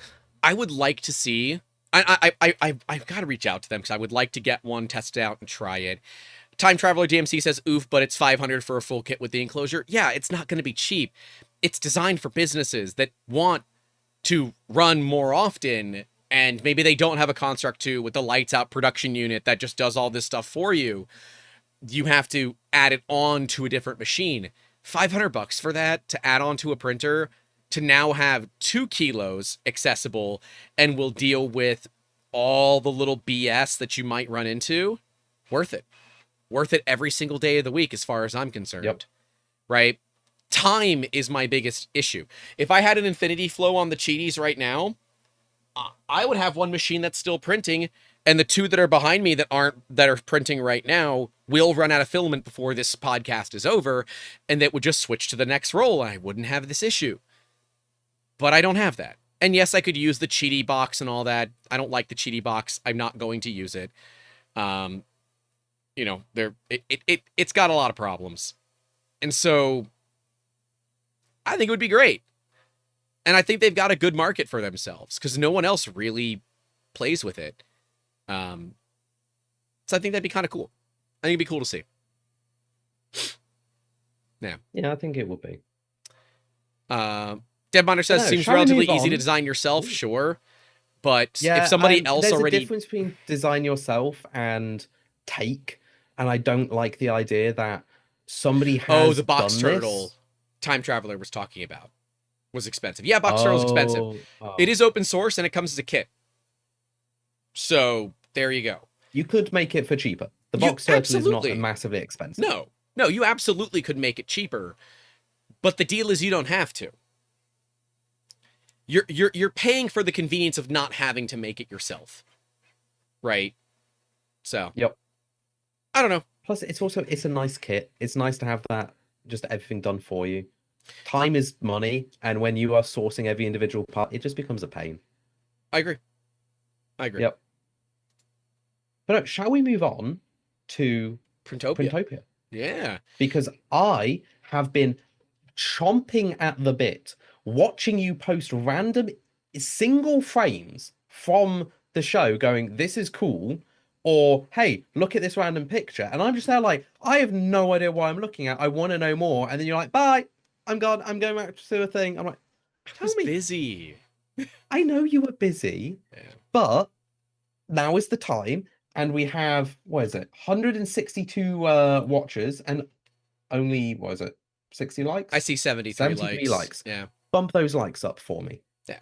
Because now Grant's going to talk about Printopia because I missed it all. So this was the last 3D Printopia in Bel Air, Maryland. They're moving to Philadelphia next year, to the Philadelphia Convention Center, which means we don't have to rent a car. We can go from the airport right to the convention center with public transit. That's nice. I know, a city with public transit. Who knew? So that's awesome. Very, very excited about that. Got to go around the convention center when we went up to Philly to try some cheesesteaks with Nomad's Galaxy, Mitch 3D, and Domingo. We all went up there to go try some cheesesteaks. So he drove us around the convention center so we could see it. It's very, very close to the Liberty Building, which is cool.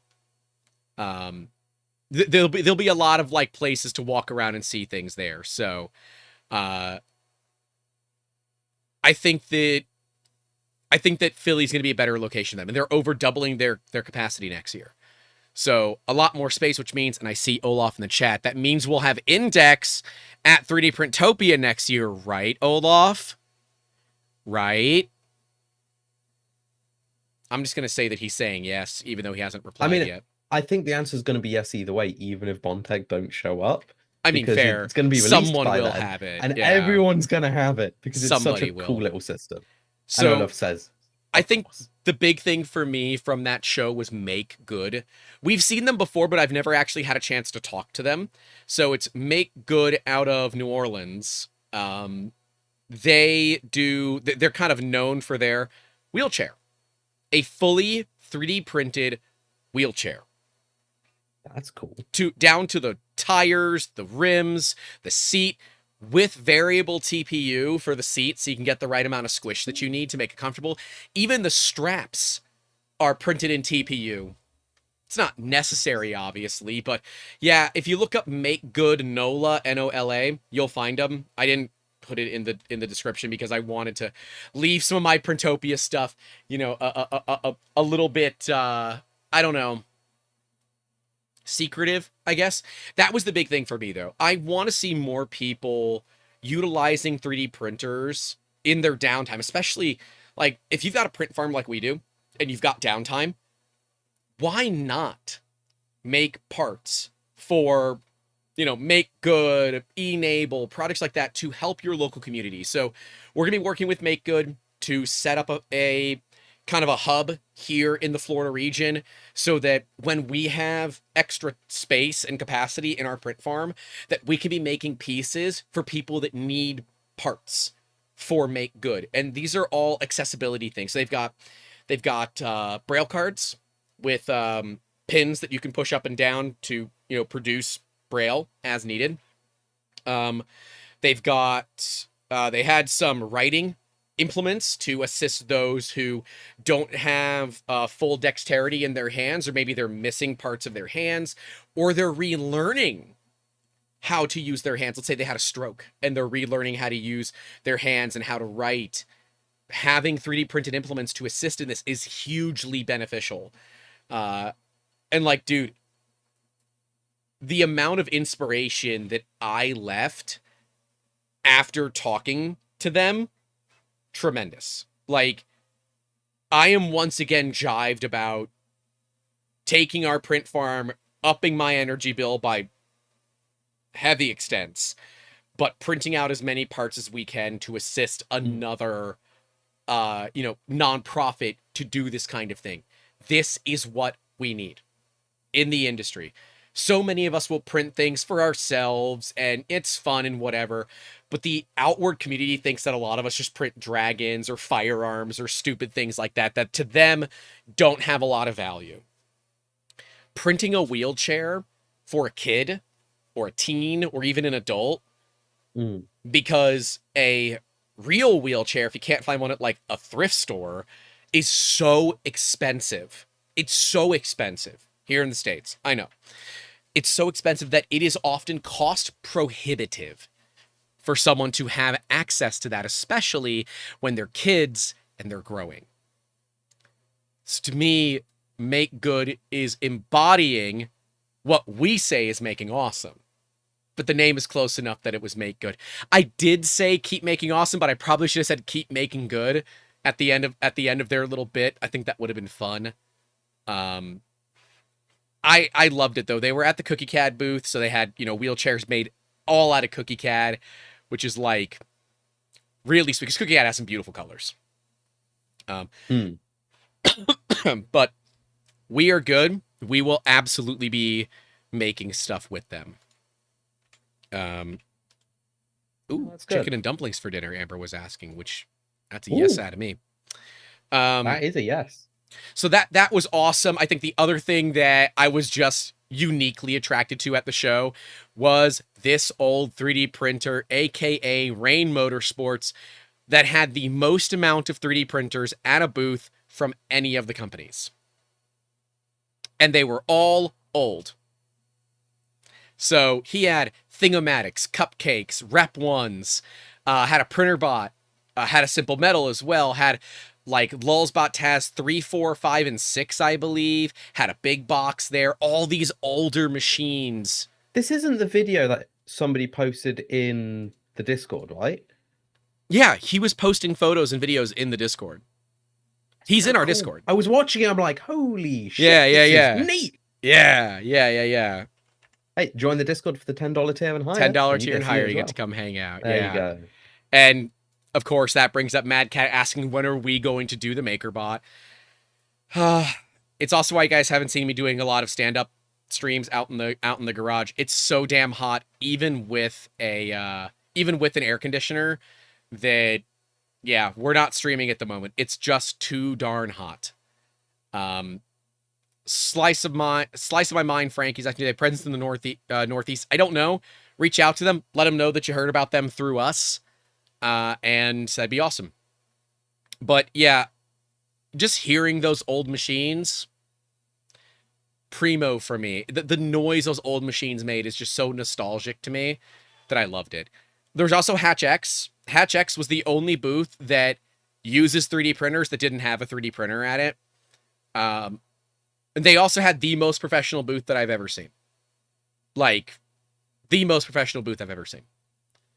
They use Massivit 3D printers. So they had like a 10 or 12 foot tall statue of a boxer, but they are also known for making professional exhibits. So they brought a professional exhibit. They had a DeLorean, a half-cut DeLorean that they brought, that everything was 3D. There was like 99% of it was 3D printed. Even the wires for the, what do they call it? The Mr. Fusion kit? The wires, which you would think they would just use wires for that, right? Doesn't make sense. No, it was filament. It was raw filament. That's quite cool. It's pretty cool. That's quite cool. But like to watch them set up and tear down, it's like, oh yeah, they've done this like 18 times before easily. It was very cool to see that. And looking at it saying, oh, that's a Massivit print. They're like, how did you know that? I'm like, I've been around the block a few times. They're like, really? Not many people know Massivit. I'm like, oh yeah, I know Massivit. I've used their machines before. They're really cool.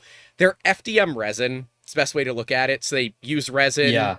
to extrude, and then they have really bright UV light to secure it. Very, very cool system. They make... Did you know we have an open competition with them?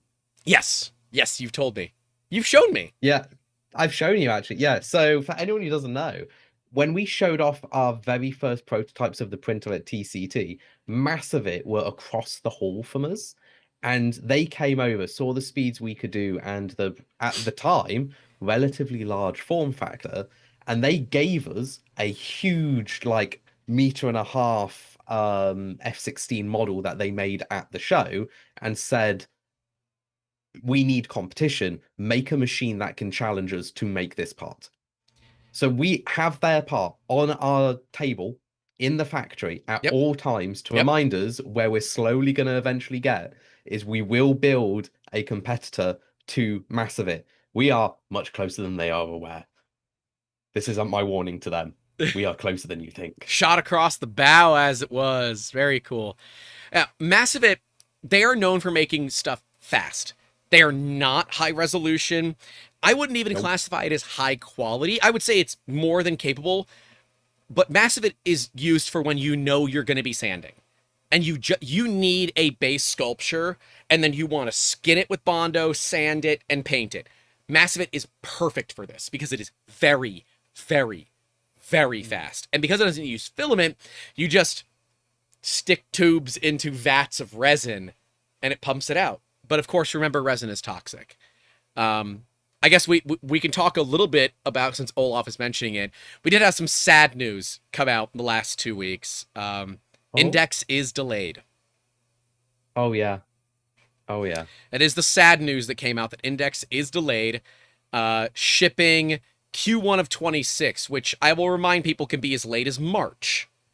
Okay. But with that being said, it is also good news. It has apparently changed quite a bit since we saw it. Also, that roll behind me is about to finish. You see how little there is? I think this is good news because it means that they're really spending the time to get it right.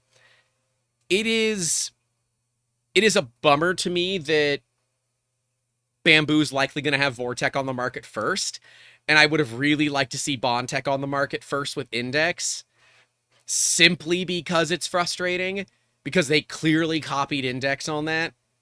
But it is what it is. I mean, if Bondtech's going to take the time to make it better, going to launch theirs first. If Prusa launches theirs first, it'll be fine. That's fair. So we do have to see when the definitely not confirmed, definitely not in even Bondtech's own marketing photos, Prusa Core 1 with Index on it, coming out soon. I really should shut my mouth because I know some things that I cannot talk about that are happening behind the scenes. That's all I'm going to say. Bondtech is the type of company that will happily make the best quality products possible. And if that requires a delay to make them better, they will do that. And that is a very good thing. A rushed product is bad. Do not rush products. Just in general, that's life advice. Do not rush something when it's actually kind of important.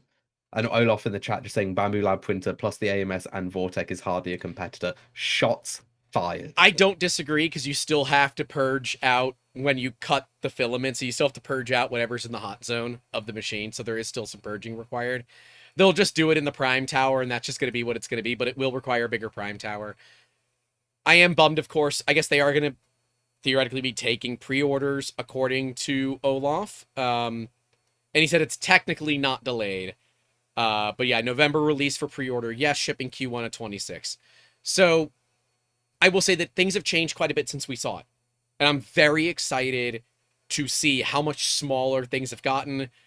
Olaf has, said that there is a beacon now in there, which means perfect first layers every single time. So like, yeah, I'm very excited for that. Obviously Core 1 with Index. Sign me up. I was signed up before I even knew it was a thing. But yeah, suffice to say, you should be keeping an eye on, let's go with non-Chinese 3D printer companies for releases in the next month. It's Oh yeah. really month and a half. Oh yeah. Month and a half. Yeah, but it is a bummer, of course, that shipping is going to be delayed on the index. But like you said, if there are good reasons for it, I'm fine with it. So Honestly, Index is probably also the most freeing pieces of technology that is hitting the market recently it because does feel free. It's not it's free, but it actually feels it's not freeing. free. But Well, there it goes. there it went. I saw it move. I'm like, with a Swedish flag behind me, then the spool popped behind me. Uh God, that I got a little bit of a jump scare on that one. I'll clip that. I'll clip that. but no, Index is one of those print heads that I see being able to be fitted to a wide variety of machines Mhm. and be very high quality, almost to the point where in like previous podcasts I've been talking about that growth of performance that eventually peters out. I feel Index is up there. It's right at the top. Like Index there's is not just much more you can do. look. Index is just taking that bottle of nitrous that you definitely didn't plumb, taking it right to the intake of the car, just cranking open that bottle. You're pushing a fair bit of nitrous into the motor, and while there might be danger to the manifold, and while the passenger floorboard of your 90s era Eclipse might fly out because clearly that's where the manifold is, you can still drive your car, I promise. You won't keep it, but you are still in my good graces. All references Jacob doesn't get because he has still not Nope. seen The Fast and the Furious. That's all from Fast and Furious 1. Great We movie. we need to do a We do need server to wide have watch. a movie night. Yeah, just Which would be server-wide nice. watch of The Fast and the Furious. Uh, so apparently, yeah, I'm excited. I am excited. Um, yeah, I'm excited. I'm excited. I'm bummed that it's taken a little bit, but I'm excited. I would say the other cool thing, and this was like we knew about it before the show, was the Dummy 13 from Gabe, but he brought tons of body parts for it, and they were all white, so you could paint your own. Oh, Yeah, and they that's brought cool. paint markers, and so throughout the weekend they were building more Dummy 13s that had body panels that were fully colored by people at the show. That is cool. What That is really what cool. a cool little marketing thing. He also released the dragon. I think that was released at the show, but there's now a Dummy 13 dragon that you can buy and print and all that. But seeing Dummy 13 have all these fans drawing on it, like 10 out of 10 cool for me. Absolutely love seeing it. And I thought, dude, that is some dope marketing. Absolutely so cool on the marketing side of things. We did a little bit. I, of course, am not an artist, so it looked like crap, but it was cool. Dreams White asking, does the Dummy 13 have a saddle for the dragon? I don't know. If it doesn't, we'll just bother Gabe for one in the Discord, and he'll make sure that it happens. Because we can bother Gabe constantly, because he's in our Discord, and he's awesome. He also just had a birthday recently, so happy birthday, Gabe. But I did really like that. I thought that was a very unique way to market a product, right? And they weren't selling anything, they were showing. That's the, that's an event where they're showing, they're not selling. I liked it. Yeah, I like that. Of course, seeing old friends, we get to reconnect with our comrades as it was, your internet friends in person, get to hang out with them, hung out a bunch with the Gloop peeps, Carly, the Andrews, Kevin, I think was the other person they had with them. I forget his name 100%. I'm really bad with names. But it's like, it's always fun for us to go to the shows because we get to see so many people. We get to meet fans, take pictures with fans, sign things. I don't know. It re-energizes me for this community and the industry because, yeah, there's a lot of BS. It's like, oh my God, I hate this so much. But when you go to these events, all the drama goes away, man. And it's all about just people showing cool stuff. The Hue Forge team with Flat Forge, amazing. Love it. So, you've done Hue Forges before, right? Or at least you know the concept of it. I know the concept Right. of it. The So reason I haven't done a Hue Forge yet is because I'm holding out, so my first Hue Forge is on a C2. Mm-hmm. Otherwise, I do it on a Bamboo Lab because I have one right there. And that seems wrong in many ways. And I'm not going to It's do not. that. This is an old Hue Forge that I did. It's not good. I was still learning, but this was a Hue Forge that I did. A photo that I took when we were in Paris. The thing is, it's rough, right? Flat Forge, as the name might suspect, would be on the bottom.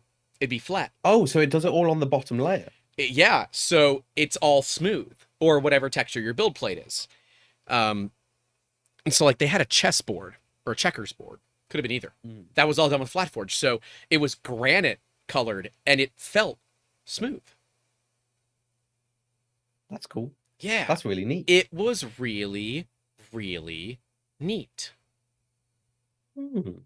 I said, you know what? That's awesome. I guess they're going to be releasing it as a one-time buy for Hue Forge.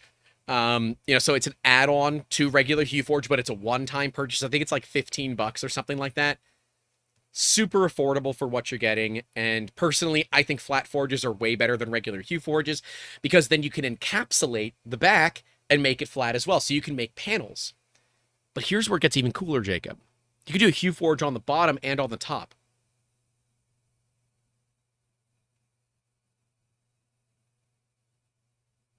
Didn't expect that. Not gonna lie. That's cool. Yeah. That's really cool. It is really That's cool. actually kind of cool. That's really I have already just thought of so many plans I could do with that. Yep. So oh my god. We also got to see a Snapmaker U1 in person. There was like 3 or 4 of them at the show, and there's only like 19 out there. There's not very many of them out in the world, but there were like 3 or 4 of them at the show. So I got to see a Snapmaker U1. I got to see them running. Very cool, interesting machines. What's your thoughts? I didn't really get to dig into the firmware, and that's always where I worry about Snapmaker. It's going to be in the firmware. Hardware, though, looked reasonably stout to me. And, at that Kickstarter early bird price, yeah, the price is pretty good. At $1,000, I think it's still a decent price. And certainly when you compare that to an XL, unless you need the build volume or that 5th tool head on the Prusa XL, yeah, the Snapmaker U1 is a better bang for the buck, unless you really do like supporting Prusa and you like supporting the open source and Prusa Slicer and all that. Fine, go with the XL. But I would think that Index with Core 1 will be the biggest kind of competitor directly to the Snapmaker U1. So I'll be very interested to see how that comes out, what Prusa's plans are in terms of the upgrade path from standard Core 1 to Index Core 1, as well as can you do, say, 4 heads instead of the 8 or the 7 that are required. That fill the whole thing out. Can you do just a few less? So, I dug it. PBD products with the $9.99. Thank you. I think we met at the show too. I think we got to see PBD, if I remember correctly. I would say probably one of the most interesting talks that I had was with Psycho, aka Yuta, about Jerf, the Japan Rep Festival, in late May 2026. Are you going to Jerf? We have been invited. Now I got to find a way to afford it. Oh. It's Japan. Have you been invited? Or have you just been told you can show up? Yuto, who is the organizer of the event, invited us out to the event.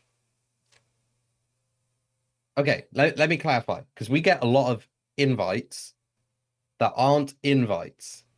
Because if it's an invite that you can show up to a public event and you still have to pay for everything, that's just being told there's a public event you can pay to show up at. Okay, fair. But when the organizer of the event says, we would love for you to be there, would you come out?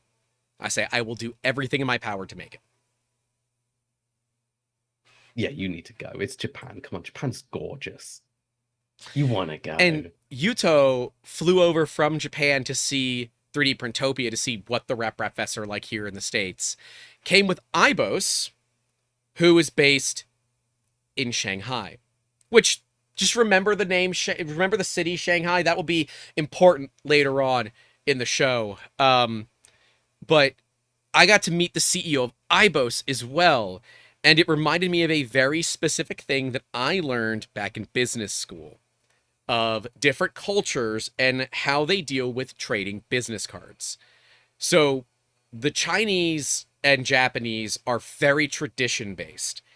And so if you are talking to someone who is, of Chinese or Japanese, and specifically Chinese, we see it more often in, and they bow.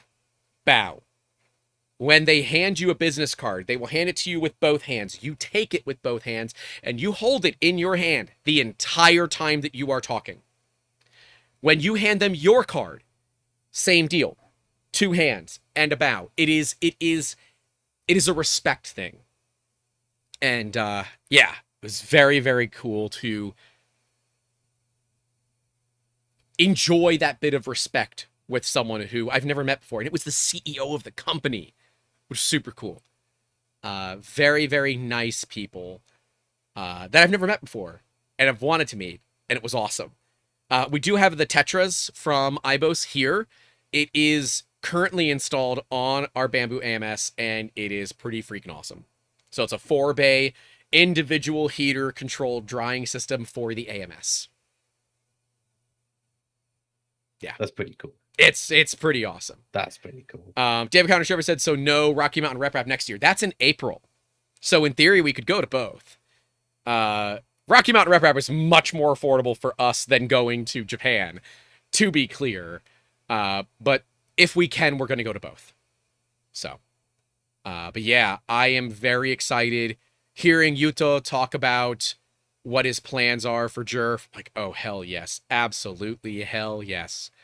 Of course, we got to see Doug, Dreams Void, where we picked up some of these lovely flyers for the Construct 2. Look at that. Look how beautiful that is. Look how pretty that flyer is. Look at those numbers, though. Look at those numbers. Check them out, construct-3d.com. Over 100 cubic millimeters per second of flow, movement speed of 600. I mean, geez, a 1200 watt max, 350 watt average for your machine. It's a business class machine for business class environments, people. Coming soon with a lights out production unit so you can go to sleep while your machine makes you money. You do not know how hard it was to get those flyers made. That is a 5th iteration of that. No, this is after all of the edits were done. Oh, really? Just getting them printed. Because, so, for everyone who wants to know, I don't have a mirror. I have one monitor there, and there, and there, and there. Jacob has 6 monitors. I have 6 monitors. The main monitor is an OLED, color calibrated, for cinematography work. This monitor is color calibrated IPS panel, and this monitor is a color calibrated VA panel. So when I do artwork, I can guarantee the color choice is specific for different media source representations and how it's being made. I will always print on my surprisingly cheap photo grade printer. It's one of the 8 ink colored. Say it's probably a Canon. No, it's XP. Oh, okay. It's got CMYK W black, and then it's also got light magenta, dark magenta, light gray, dark gray, more skin colors. Yep. It's got a load more inks to get perfect color calibration. I printed them, looked great. Fantastic. Sent them off to get printed. They came back almost jet black. They just oversaturated everything. There's a weird green tint to everything. You can even kind of tell on that one you've got in front of you. There's just a very slight green to the gray. Yeah, there's a little bit, but it's not bad. It was supposed to be a 2% blue to that gray because it's blue and yellow. Those were the color schemes that I wanted to keep throughout. Desaturated blue and yellow. Yeah, didn't work. So I ended up having to take 2 separate orders of 5,000 flyers, taking 20 pictures from each batch, merging them all together to get an average color offset amount, correct the original file so it looks like ass on the PC, send it back to them send me another 5,000 So what of happened the to the other actual color. 10,000? They're just in boxes. I have no idea what I'm going to do with them. Good fire They starters. they technically work, Did you pay but for them or no? we got refunds every time. Okay, good. Yeah, I mean But that would be ideal. it was painful. So Painful. Olaf is asking index for Construct 3. It would be on Construct 2 if he could get the CAD. I'm just saying. He's asked. We can ask you directly if you want. Just saying. Just saying. We'd also get index on Construct 1 because they're different classes of machines, not different machine grades. So we can have a Construct 1I and a Construct 2I, or whatever the naming convention is, because I want to make a better name for the index machines. Just saying. Just saying. Just saying. Like, Just saying. it doesn't just have to be on a C2. It can be on the entire spectrum, because that's how good I think index is. It has a place on every industry scale. Just saying. You know how to reach us. Oh. But yeah, I had so much fun talking to Doug. So I dropped him off at the. I'm sorry, Olaf. I I'm just just your saw index that. thirst trap. Truth. Can I?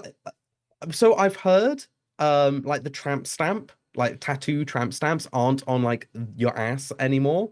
The underboob. So do I just have to put like index on the underboobs now?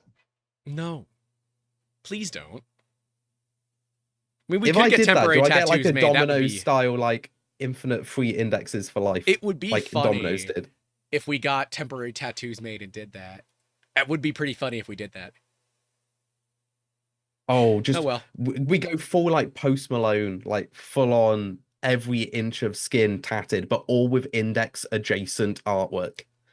I don't think Instead Olaf of the knows how teardrop, easy it is to get yeah, temporary tattoos instead of the made. teardrop, we just get like a little index head because it's already pill shaped, and then we just put the word index across the head. Nope, I was gonna go deeper That's a bad into idea. that joke, but I'm just gonna let that's just gonna sit there on its Both own. our I'm just gonna single click the clip button. brain cells overlapped, and we knew we needed to stop. Yep. Do Oh branding? no, Olaf! No, Olaf, you need to okay. stop feeding us. You have to be careful. So first off, never tell someone to do branding because the bulk amount of people do not know how to care for a brand. It will get infected and it gets dangerous very, very, very quickly. Ice branding. No. That's how you do it. Well, you got to be careful. You got to be careful, dude. Anytime you're playing with fire or ice and you get burned from it, it can get infected really easily. So be bad, Olaf. Hey, baby, I have multiple heads. Oh. Going back on topic before we get even more thirst trappy for index, because it's going to happen anyway We got to later. see the print-a-block printer, a printer that's printed Yeah. and can print itself so you can print more print-a-block printers. It's so cool. I got to see all of them in Doug's garage when I collected Doug from his house to drop him off at the bus station to get to place. It was so much fun. We were just talking the entire way there. Doug is so bloody smart. The most common thing I told him was, bro, you need to write that down. Because he had so many good ideas. I'm like, Doug, write that down. Stop keeping them in your head. That's a good idea. The funny thing was, Doug and the Gloop booth were the physically farthest away possible on the main floor, but they had this like back and forth going because Gloop wants to stick the printer together, but Doug says, no, you can't. It was very funny. They had this funny little rivalry going, but it was very interesting to see a printer that was printed, 3D printing parts for the printer that was printed so you can print another printer that's printed. Just call me Exhibit at this point, because yo dog, I heard you like 3D printers. He was at the Recreator 3D booth, so there was also a lot of recycled PET being printed, which was even cooler because your boy likes the reduce, reuse, recycle kind of stuff. It's fun, and of course, Doug had a whole slew of things. He got a huge box of English Yorkshire tea. I'll have to compare that to the Yorkshire tea that I have that I bought on Amazon in the States, see if there's any difference between them. He had some things I'm not going to discuss. Oh, there goes the other one. Yep, there goes the other spool. He had some things that I won't discuss on camera. We provided him some things that I won't discuss on camera. A bunch of random English Kit Kats. We got a Norwegian Kit Kat from the fan in Norway that sent the burned out bamboo board. And of course, he had the burned out bamboo board. So it was awesome. It sounds like you both had fun. Like it was a lot of fun. It was fun at the after party. Had some great conversations there. It's cool. It's cool. Olaf asked if we're going to Forum next. We would love to. We are looking for sponsors. Wink, wink. Nudge, nudge. Nudge, nudge. Nomad is here. Just saying, so... we're getting some interesting camera upgrades that are going to actually need to be discussed later in this this podcast, because I need the community's advice. I have deliberations, and I'm not the best at making decisions. Olaf That's an says, understatement Joseph. of the year.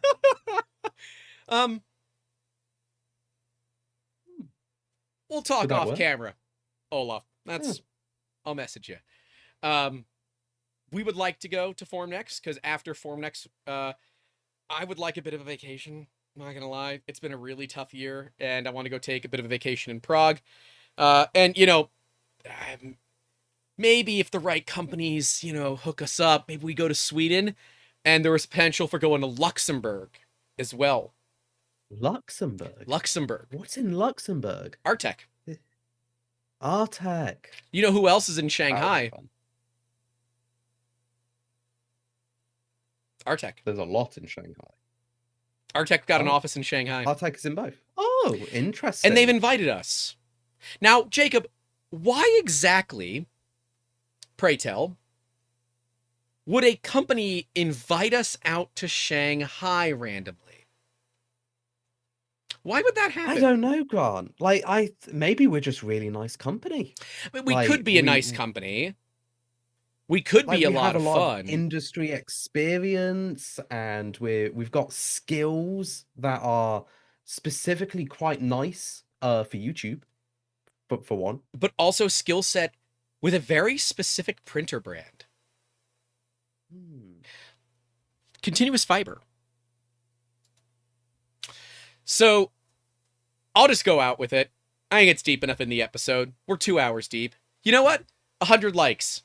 100 likes and I'll say, got 141 people watching, 88 likes, 100 likes, and I'll drop the news of exactly what's happening. So you guys will know.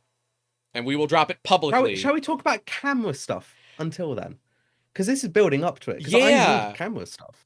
I picked up that Atomos Ninja, and my god, it is amazing. I cannot believe that I have not had a Ninja before. I love it. I love that Atomos Ninja. It's amazing. Do you only have one, or do you have two? I have one. I was going to buy another one if you wanted one.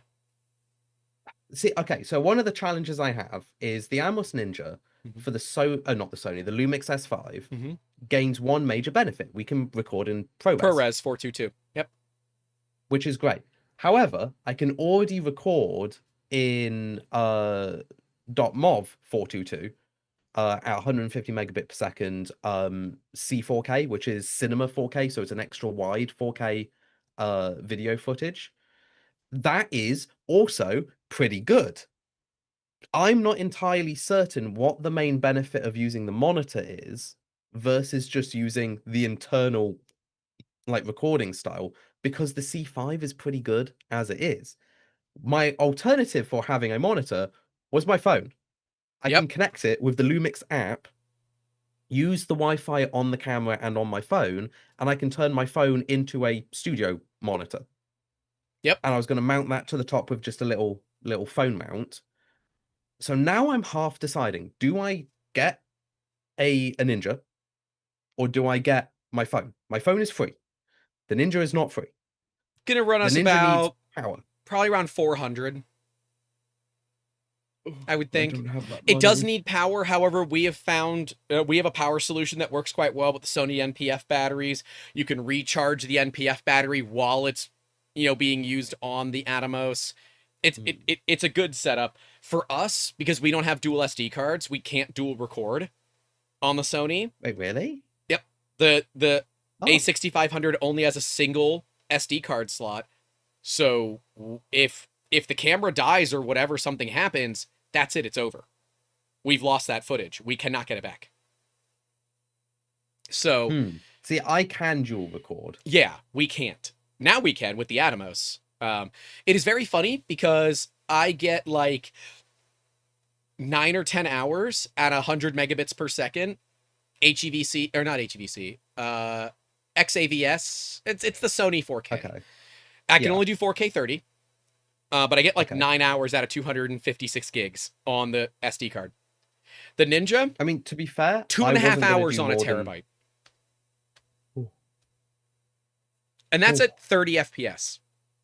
What bit rate? It's ProRes 422. It's just how it saves. I'm The other definitely gonna need benefit- to get an SD, like new SD cards or an SSD, for definite. Well, Like if I'm going Atmos or Mhm. I'm going any sort of monitor, I'm gonna need more than what I've got in my camera. Because while I do have dual record and record Yeah. failover, I only have like 300 gigs. Yep. And I was just gonna like offload the moment they get even close to like being full into the laptop or into your laptop because it has SD compatibility. I have 2 of these now. 4 terabyte Samsung T7 SSDs with TPU 3D printed cases on them. Can I borrow one?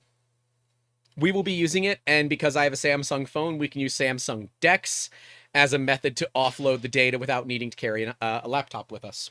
Which I That's nice. confirmed because we had a buddy that we always see at 3D Printopia come with us to Printed Solid, who brought an A7S III, an A7 IV, a 50 f1.2 GM, a 24 to 70 f2.8 GM, and a 100 to 400 f3.5 to 5.6 GM as well to film at Printed Solid. Dude brought like 20 grand in camera gear, just hanging out with us the whole day. It was awesome. And Frankie has asked what my Lumix is. It's an original S5. It's an S. It is unfortunately not the cool S5 Mark II Yep. that fixes the crappy autofocus. It is just a standard S5. So I can't use OpenGate, which is I really wanted to use OpenGate. Like, if we can turn a lot of money around for some reason that we haven't disclosed yet because the likes haven't hit 100 likes yet. no, they have. Oh, cool. If we can turn money around because we are going to Shanghai. We are going to Shanghai in 2 then weeks. I would like to get an S5 Mark II. We're going Or to maybe an Shanghai in S1 2 Mark II. weeks. So we are going to Shanghai. We have been invited out by FiberSeek. So FiberSeek is going to be doing a Kickstarter for their continuous fiber 3D printer. It is retail $500 or $5,000, which is still nothing. Its biggest competitor is Markforged, and it's 30 grand for a Markforged. And I think the lowest potential price on Kickstarter is like 2,300. It is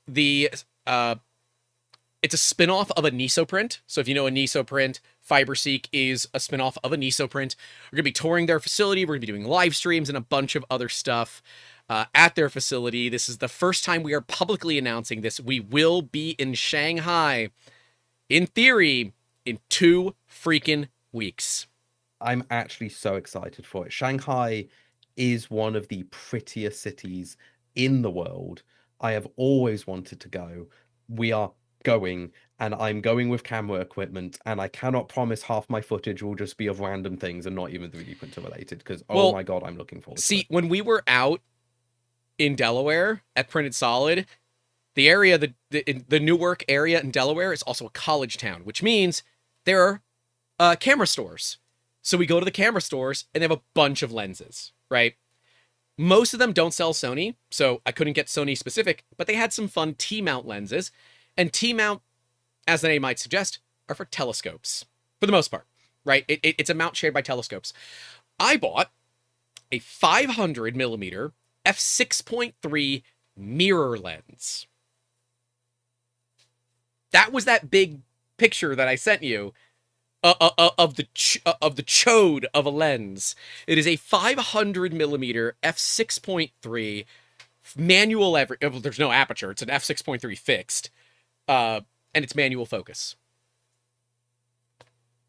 So that's going to be a fun lens. We'll take some fun photos with that. It gets a really cool circular bokeh, which doesn't happen with any other style of lens.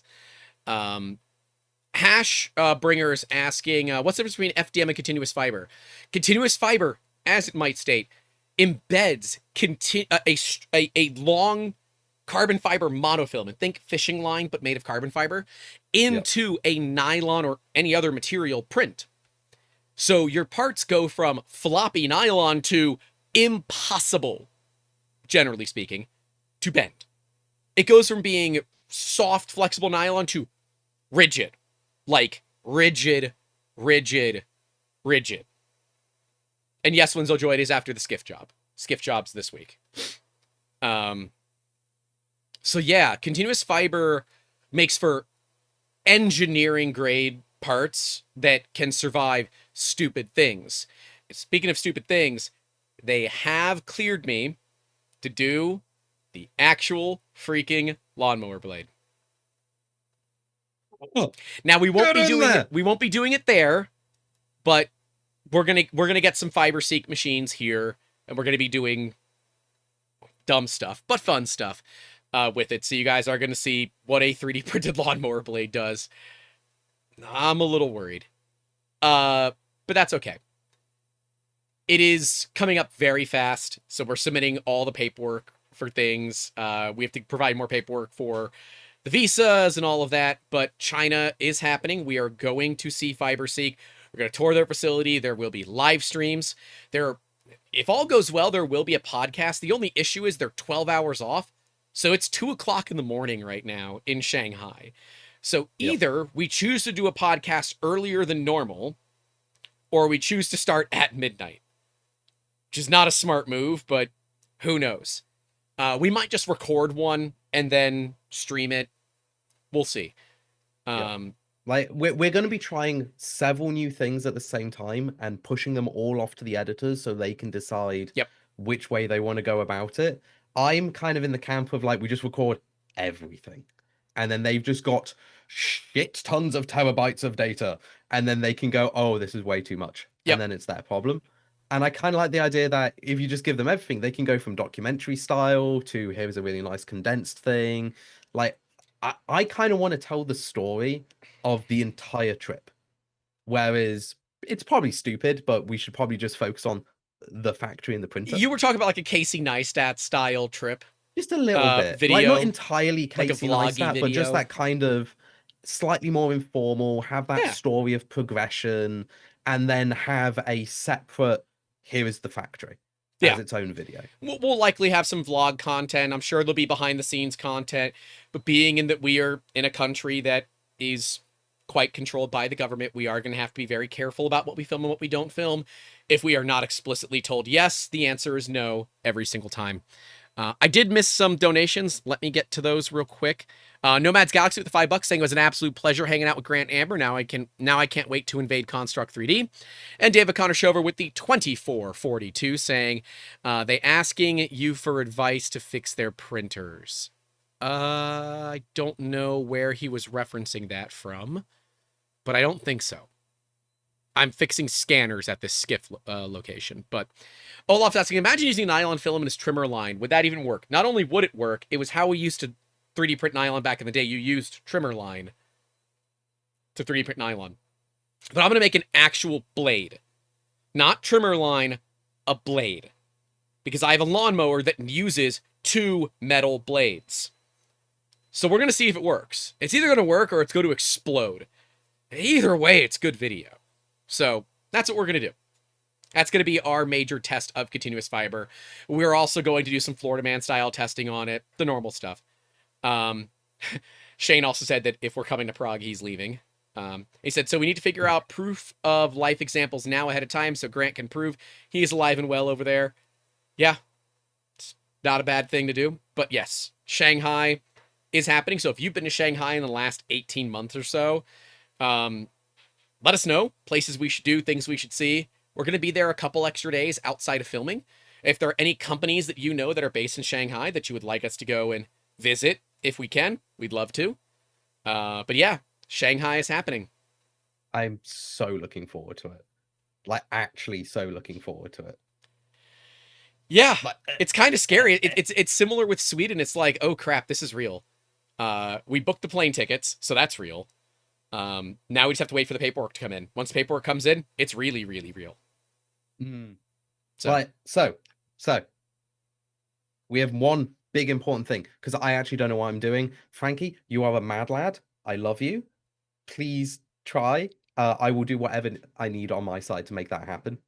Just straight up. That would be great. But in terms of choices, I only have the S5. I've got 3 nice lenses. I've got a nice microphone for it. I don't have a full rig kit for it yet. Yep. And I'm trying to decide which direction to go down and how I go down it, because my biggest problem is I have noodle arms. I am not big, strong camera operator. So when I'm holding the camera for 40 minutes at a time at head height, it puts a lot of pressure on my body. And for most people in this chat, it's probably going to be the first time you hear this. I actually have a medical condition that affects my heart. So I've got postural orthostatic tachycardia syndrome. It generally gets worse when you are holding heavy things above your heart level for long periods of time. we're going to have a monopod for you, don't worry. I've been fine so far, but that is one consideration. And one of the things that I've been thinking about is which route do I go down? Now, if I get a gimbal, I can hold it underneath and control all below my heart level. Like, the Yep. camera is above, it's at eye line. Grant is way too tall for most people anyway, so you do have to kind of hold it up, which is good. So I can get a monopod, or I could get a gimbal. Though that does limit what I can add to the camera. The problem with Now, gimbals because is I've that got- they're just physically heavy, right? So I've Yeah. got a And Zhiyun. expensive. I've got a few. So I've got a Manfrotto gimbal, which is super cool. It's actually you can take the base off of the 3-axis and you can control it wirelessly, which is nice. But it also weighs like 7 pounds. Yeah. Like, So- I'm generally okay with anything lower than the heart, because it's not the muscles I find. Yeah. It's just the blood pressure pooling over time. Yep. So that's fine.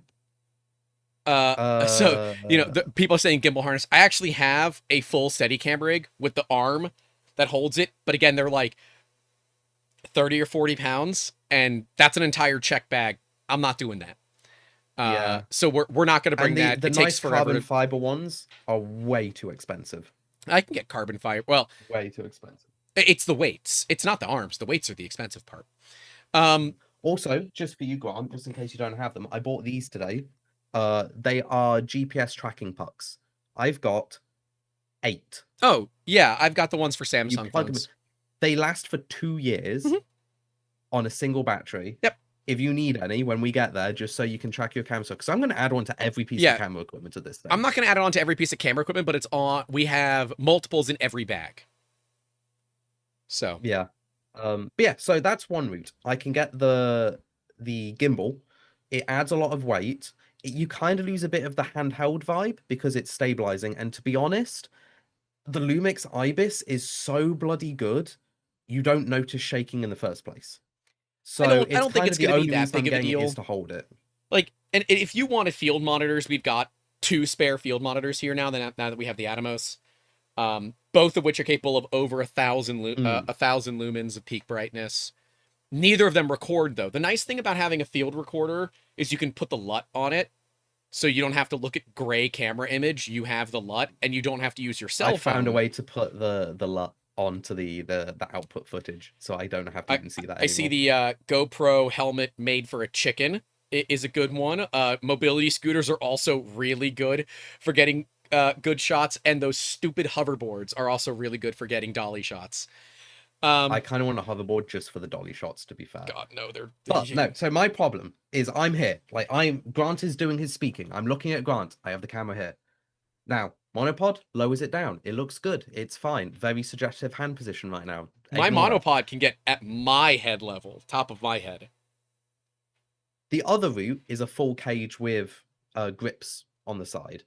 And one of the things that is a problem with the S5, not the S5 Mark II, but the S5, is the autofocus is trash.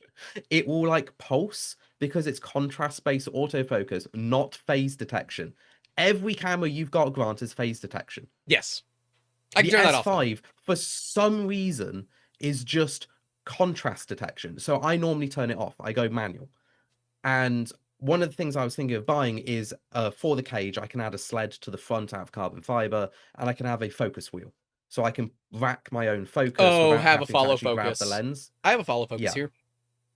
So I was thinking I could get a follow focus. They're fairly cheap because they're not smart. There's no motors. There's no nothing. They're very light, so it doesn't add a lot of weight. And then I can either add a monitor or my phone to the top. And then I've got quite a nice agile setup. I can even like put a grip on the top, which I could probably put in an SSD or extra batteries. Though in reality, I'm probably going to put extra batteries in my pockets. Oh, Yep. bye, Olaf. It was nice having you. Olaf's out. See you, Olaf. And Yeah, that's... so I was going to put the extra batteries in my pockets anyway and just put USB-C cables to the camera because I'm not going to be throwing the camera around. I could just leave the wires in my pockets. So Yep. I'm not sure which route to go down. So- Do I get the nice rig or... I think you should have a I cage don't on your know. camera no matter what. I like the handles. Handles are removable, so if you don't end up using them, who cares? I like And the they're idea of cheap. using a field monitor because one of the field monitors, we have a FieldWorld F6 Plus, which has USB-C and barrel jack out. So you can feed it power from a Sony NPF battery, then plug your camera directly into the screen. And the screen powers your camera now. Yeah. And if you want, you can even it's put a great. dummy battery in the screen and then put the Sony NPF battery in your pocket so there's less weight on the screen. That's what we've always done. It is pretty great. It works well. We'll talk about it more in the after show hangout in the Discord, but I am a huge proponent of camera cages. We love the Atomos setup that we have. The funny thing we're getting used to like changing the scenes, the shots, and the takes, which you have to do with the Atomos. And that one's been a little bit weird, but it works quite well now that we're like documenting everything. We're working on a documentation system. But our first real test of it was at 3D Printopia with all the filming that we did there, and then the tour of Printed Solid, which both were tremendous. Obviously, getting to talk to people at 3D Printopia is great, but the new space in Printed Solid, the shot that we have on the filament line, I'm really proud of. We did a shot with Heather, who's the person we've always talked to on the filament line. And the shot initially does not look like it's in a big room. We then cut, send the camera all the way to the other side of the room, and I put my 10 to 18 millimeter lens on it. And then you get to see the fact that they're in a 30,000 square foot room with 4.5 extrusion lines. We'll go with. There's a very small one for testing. Yeah, the room is massive. They have enough room in that facility for 30 plus extrusion lines. And Jacob, I've never seen this before. I don't know if you have. The main power for the building goes through massive bus bars that are on the ceiling. Oh, And it's yes. like industrial level DIN rail, but it's 3-phase. They have 2,000 amps of 3-phase 480 and are wired for an extra 4,000 amps. Oh, that's a spicy hot end if that all went into one. Yeah, so that's interesting. We actually got to film a Prushiment line. We can now officially film Prushiment lines, so you guys will see video from the Prushiment lines and what Prushiment lines look like compared to the printed solid lines. That's awesome. We checked out their print farm with over 100 Prusa printers, making parts for the Prusa printers so you can make more Prusa printers. They have 2 dedicated assembly rooms, one for Mark 4S, one for Core 1.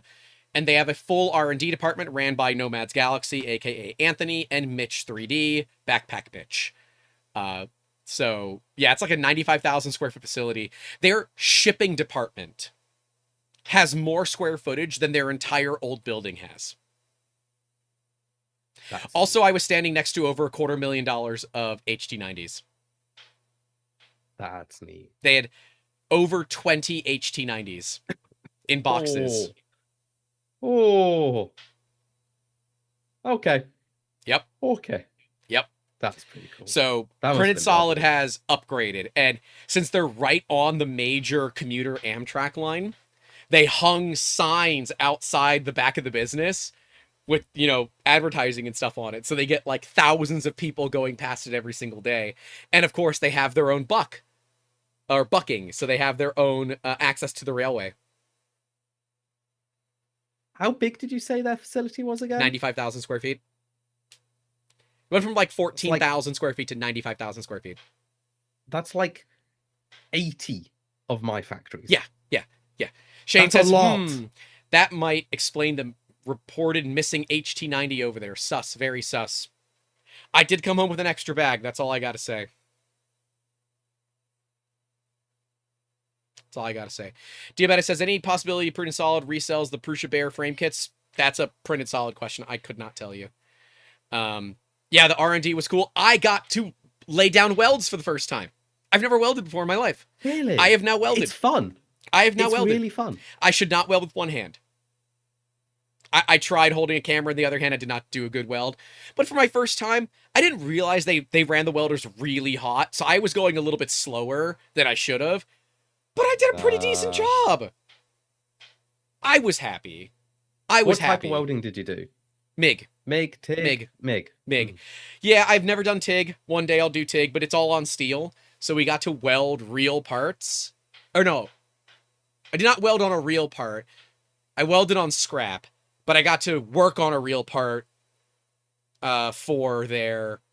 so they have a whole R&D department that works on improving efficiency inside of Printed Solid.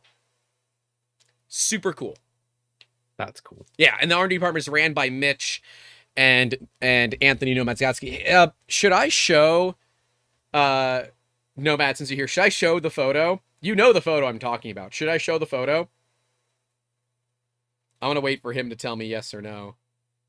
Oh, damn you, Google. All right, well, I guess I'll mention it. Yesterday was Audrey's Day.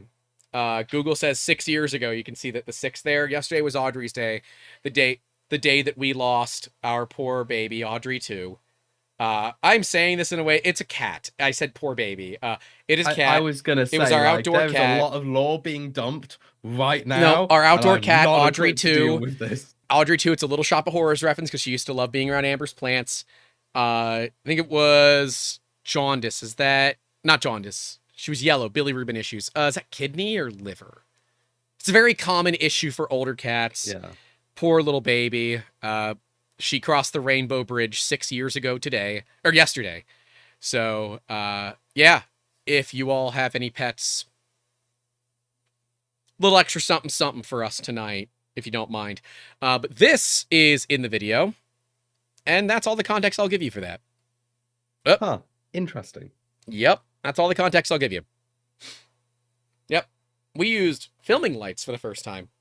Oh, and if you want to see the camera setup, this is the camera setup we used at Printed Solid. So we've got a DJI Osmo Pocket 1 for vertical video, A6500 for main video, Deity V3 Pro, I think, for audio into the Sony. Sony outputs via HDMI to the Atomos Ninja, which is down there. The Ninja V records directly to the SSDs, and everything is run off of that Sony NPF 970 battery that is there, all on a carbon fiber tripod from Neewer. It's a Neewer carbon fiber tripod. Oh, and because you were talking about the handles, there's one of the handles. We put one of the handles on the tripod to make it easier to move. So that's a Nitsy handle. This setup worked really well. Worked really, really well. Reasonably portable, not too crazy. Just to give you an idea. Let's see. So this is my phone at the 0.5 lens, the ultra wide lens, looking at the filament production. That is already huge. You're not even seeing half of that room. That's huge. Yep. So we had fun. Also, Bearded Printer brought a massive dummy 13 that is basically my size. So I had to get some photos next to the dummy 13. I think I have Oh, some I where want I'm one like so badly sitting now. identically to it. Oh, maybe not. But it was fun. And I've got some selfies with it because you have to do that when you see a big dummy 13. You put a beard on it because it's Bearded Printer. But yeah, it was really fun. Oh, I got to meet my friend Mardini. All right, so there's some lore behind this photo. There's a lot of lore. You see how he's wearing one of those shirts to make him look like he's shirtless, right? Yep. Yeah. So when we first met Mardini, it was on the Friday call. Mardini used to live in Hawaii. He used to work for FEMA. Used to. I don't know what that is. Oh, it's they're I don't know what it stands for. What the hell does FEMA stand for? When natural disasters occur, they're the government agency that goes and helps people. Oh, they're the ones that do the stuff when Yes. things go wrong. Yes. I know which one. So Yes. he was stationed in Hawaii. And so during the Friday calls, because he was in a part of Hawaii that didn't have air conditioning, he would never have a shirt on. And it just became the thing that Mardini never wore a shirt. And a couple of times he would walk down to the beach and just show us sea turtles on the Hawaiian beach, because that's what you do when you're in Hawaii. So we all said, Mardini, because now he's in Virginia, like, Mardini, if you come up, we got to find a way to have you not wear a shirt. So he bought one of those shirtless shirts. And That's fantastic. that's what, so he had a button This down. is what I love about the community. He wore a button down over it. So, he wasn't just walking. You can see he's got like a Hawaiian style button down, and he would unbutton it when we would take photos. And like, dude, come on. It was so freaking awesome. Here's a group photo with us with Zura and Amber. It'll focus eventually, probably. But like, how funny is that? Federal Emergency Management Agency. That's what it stands for. So that was awesome. It was like, I was in the middle of a conversation. I see Mardini. I'm like, I am so sorry. I have to go say hi to this man. It's going to be weird, but just work with me on this. And we were just, I was losing my collective shit. It was so funny that he did that. I didn't realize he had the shirt on. I recognized his face. And then he unbuttoned his shirt. And that's when I just completely lost it. Such a nice guy. Mardini is so freaking nice. Yeah. I've never met Mardini before. I have talked with Mardini for years, every Friday on Matt Stoltz's Friday call. I've never met him in real life. I now have today. Well, last weekend. It was awesome. That was probably one of my biggest highlights, was getting able to meet Mardini, and that huge joke of Mardini wearing the shirt. It just made everything better. It was freaking hilarious to me. I am literally like, it's hurting for me to smile this much because it's so funny. But yeah, that was fun. That was fun. But yeah, God, so much was happening. This is what I love about these events, dude. It's not was great. about the product. It's about people. It's about the people. people. Are so good. The people are what make it happen. I love it. You know what's funny? All the people that we were talking to, a lot of like the corporate people. So we were hanging out with the Diamondback guys, talked with the CEO of Ibos, obviously had some conversations with Joe and the other Prusa teams, talks with Soraya Tech, Luke's Lab, many others. Sorry, that was not like a joke for Luke. I just had to clear my throat. It sounded like I was making a joke. I wasn't, I promise. Yeah. There was no joke there about Luke's lag. Nothing at all. No, nothing. They all said the same thing. As we get older, we care a whole lot less about the tech and we care a lot more about the people. Yeah. So I think we're moving in the right direction. I hope. So I'd like to think so. Like, especially as the Rep Rap festivals have been becoming more popular, the community has been getting stronger. And it's one of those communities that I don't see anywhere else. Like, we don't have it in the CNC world. We've got No. communities, but they're not this. Like, you've got the maker community, Right. but that it isn't the same. It's a different community. It's just overlapped where the Rep Rap festivals are the industry. They are the people that use it. And I love it. Also, these like in jokes that everybody seems to know because it's just that tight knit is so nice to see. Yeah. You don't get it otherwise. No, they're like, why the hell? I'm like, don't worry about it. It takes me way too long to explain it. Just go with it. It's funny. So yeah, I had a really fun time at the show, and then what was it? Was it Thursday? I think it was Thursday. We went to Anthony Nomad's Galaxy's house, met his parents. Mitch and Domingo met us there. We all got into Anthony's Tesla. He drove us to his favorite pizza place in New Jersey. Then we drove up into Philly to get his favorite Phillies. We went to Jack's, that's with 2 X's, in Philly, which is a bar that happens to make some bomb-ass cheesesteaks. They were so good. Yeah, that was a lot of fun, too. He gave us, like, a tour around Philly. We found a business called Condom Kingdom, which is a sex shop. Hilarious name. Just hilarious. And it's, like, 2 blocks from where the event is going to be. So there's going to be a lot of shenanigans that occur at 3D Printopia next year. Beautiful. Yeah. Absolutely beautiful. Yeah. It's going to be fun. It is. It's going to be a lot of fun. We are excited for Shanghai. We have to follow up on all the paperwork tomorrow. Oh my god, there's so much paperwork. so Guys, much you have no idea the logistical Yeah, overhead. getting that we've been visas doing. very quickly is expensive and troublesome, to say the least. But it's totally worth it. We are excited. I've booked your tickets. I haven't booked ours yet. I think they're gonna cover How the. come you booked yours? I am awaiting some math, and my parents checking to see if they have Delta Sky Miles. Since we're flying Delta, I'm like, if I can just use your Sky Miles account, I'll give you all the miles from this. Like, it'll be more effective and useful for you than it will be for me. Do we know if they're handling the hotel or are we handling? I think they're going to handle it. That's the last I spoke to them, but because I think we're going to need that before we can do the visa, because we need the location we're staying for the visa application. I can make it up.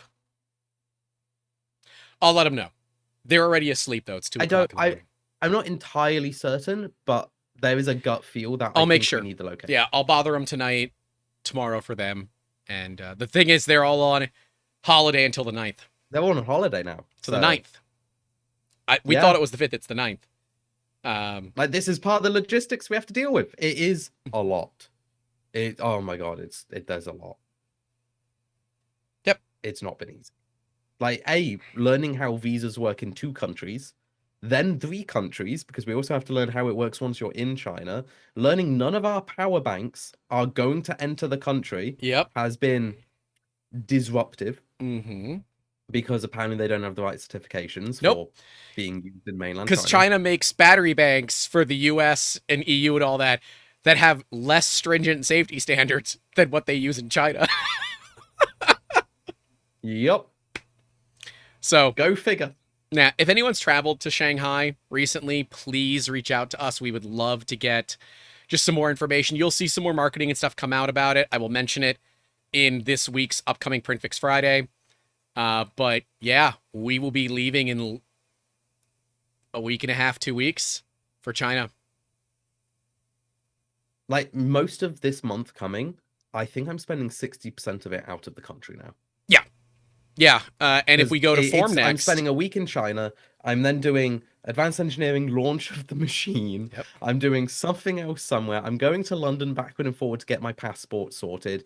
I have a passport. Don't worry about it. It's just we have to give them the passports. Biometrics. You Americans, I have to mail mine. We have to go to London to get all our biometrics taken to get our visa. So for thumbprint, I believe it's like DNA, face scan, all of that needs to be taken. Suffice to say, there's a lot of logistics occurring. Yeah. Suffice to say. But we are Well, it's fun. excited. It's an amazing opportunity. We are just we're incredibly thankful for the FiberSeek team to put faith and trust in us to, you know, abuse their products live. I'm so looking forward and to Beer to this. Printer with the 5 gifted memberships. Tech Cheaper, Rah Rah, Steve Clark, Stephen Cullen, and Felipe Silva all got them. So enjoy lots of extra behind the scenes content you guys get to see now. There's Dale gonna be so Dickey much asking behind-the-scenes the real content. question, Jacob, what did you end up doing with the food from 2 weeks ago? I didn't eat it. You I didn't got eat it. Good so job. I got so many private phone calls after that stream of Jacob, do not dare eat that food. I think I hit 6. At which point, I'm going to take the wisdom of my peers, and I didn't eat the 10-day out-of-date meatballs. Good And job. instead, I made 8-day out-of-date chicken. It was fine. It didn't smell weird, unlike the meatballs. He's still here, I guess. We haven't gotten rid of him that quickly, but That is fine. And now my backlog of food is back to normal, just so I can go to China and put we're it all back proud again. of you, Jacob. Oh, Yeah, it's okay. I am made some really excited. nice food recently, and it hasn't killed me. I'm excited to try real Chinese food, So looking like forward to it. proper. Oh, I cannot wait for Mum to try it and then realize salt is not a spice. She's going to die. If we can, we're going to see if we can raise money for a charity while we're over there. But I think time zones are going to be very, very difficult for us to manage while we're over there to get a stream that makes sense for the rest of the world. And filming. We're going to be doing so much filming. Yes. And that's why I have 2.5 terabytes of SSDs for the Atomos. And I'll probably be buying at least another 2 terabytes in SSDs. I've got my USB-C splitter ready for the camera, so I can plug in full HDMI size monitor as well. I can plug in power via USB-C all through the same splitter, because the mad lads at Lumix just decided, hey, the USB-C charging port can also do like direct pass-through of everything. Of course it can. Well, again, we have field monitors. We can bring them. One of them is passively cooled. The other one I modded for active cooling. And for those wondering about the SSDs we're using the Samsung SM863A. Although the regular 863 is fine as well. These are enterprise grade drives from about 10 years ago. They are rated for hundreds of petabytes written and read. And they come in metal cases, so they don't have thermal issues. But I like them a lot better because I can transfer data off of them over double the speed I can of SD cards.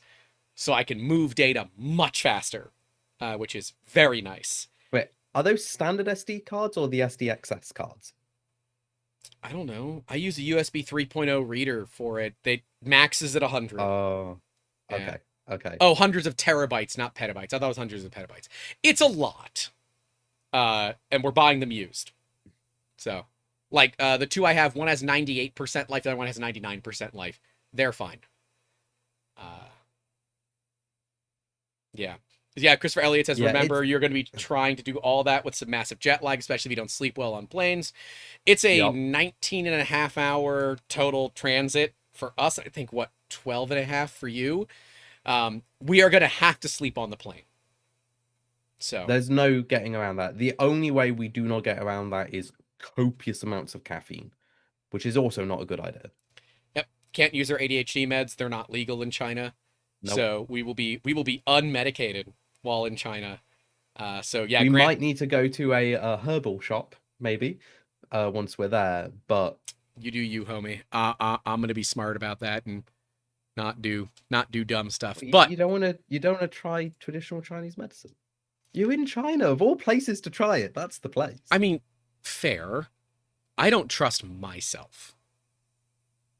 So, but yeah, there's a lot happening, suffice to say. So if you guys like that kind of thing, make sure to like, subscribe, all that stuff. Support the sponsors, of course. All the links for those are in the description. And if you are in the UK and the EU and you want filament, we might be bringing on a new filament sponsor, so keep an eye out for that, because that will happen relatively soon if we can make it happen. We had a guest planned for next week, but have a feeling we're going to push them until after China so we can focus next week on talking about the FiberSeek, but we'll see. And of course, if you do want to see the cut down versions of the podcast, clips of the podcast and all that, check out Making Awesome. Jacob has linked it in the chat. Ben Cresswell said, so I guess you both will be flying opposite ways around the globe, correct? Yes. Yep. GP3D says, we need T-Pain as a guest. You damn right we need T-Pain as a guest. You know this, right? You know that T-Pain's big into 3D printing and 3D scanning right now? Yeah, you're the one who told me. Okay. Yeah. T-Pain as a guest would be dope. That would be so fun. Shergall says the FiberSeek 3KS. Yes. Yeah, so that they are doing Kickstarter. Not a huge fan of it, but it is a new company. While it is attached to a much larger company, we will be seeing everything. So we'll let you know, good or bad. You know I'm not going to sugarcoat it if it's bad, so don't worry. Don't worry, we'll be recording it so you can see it.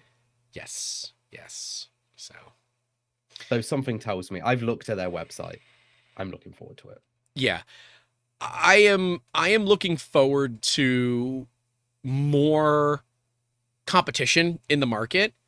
And really, since Markforged lost their patent dispute with Continuous Composites, the floodgate is opened. Other companies can do this. I'm surprised it's taken this long for us to see it. But that's okay. So, yeah. Other food stuff. I think we covered Royal Farms. What else are we missing? I don't think there's much else. I don't know. You're the one that went to Yeah, I know. I'm the one that went Centauri. places. I know. It would have been nice to have you come with us. I Next would've year. loved it. Next year we'll do what we can to make it happen. See if we can get enough sponsor money to make I it would happen. love it. That would be so fun. That one Mexican place. The Naughty Dog? That was okay.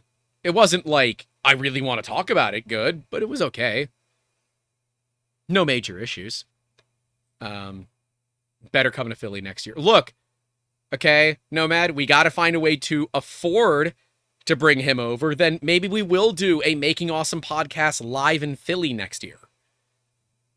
But we need to be able to afford it. Because if we can't afford it, we can't do it. So, yeah. I think that's going to do it. I think it's going to be a shorter episode this week. I think we covered everything we wanted to cover, right? I think so. There's not really... No? We spilled the beans to you guys about Shanghai. So, I'm really looking forward to it still. Yep. And you can join us in the after call so we can talk about camera equipment because I still am concerned. I want to make this perfect. And $10 tier and higher in the Discord. Yeah, we'll talk about camera gear in there while I do my best to catch up. I did some shipping at Printed Solid of the giveaway stuff, but they were busy, so I was only able to do a couple. So if you happen to get a spool that's signed, I did it. I signed the package of the spool. I think we shipped 3 while we were there. So keep an eye out. Anyways, make sure to stay till after the outro if you do want to win some filament made by Printed Solid. But that is all we have for you all today on episode 245 of the Making Awesome podcast. Stay safe out there. Don't forget to call your loved ones. And remember, you must actually be present to win.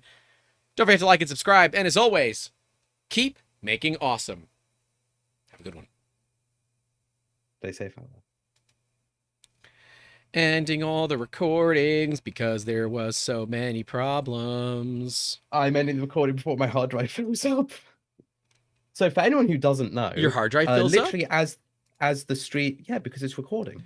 Oh, you record to SSDs. I record right to the hard drives.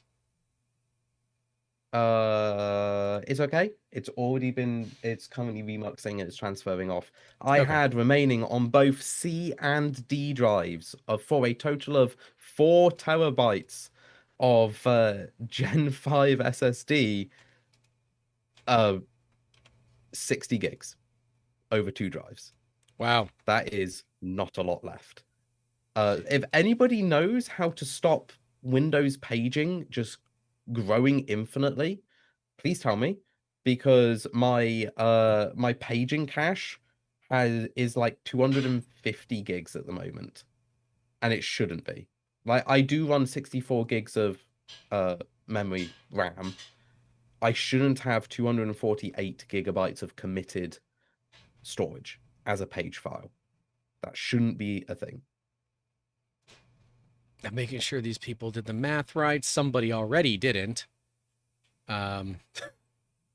So, okay, that one I think is good math. There's only 44 people this time.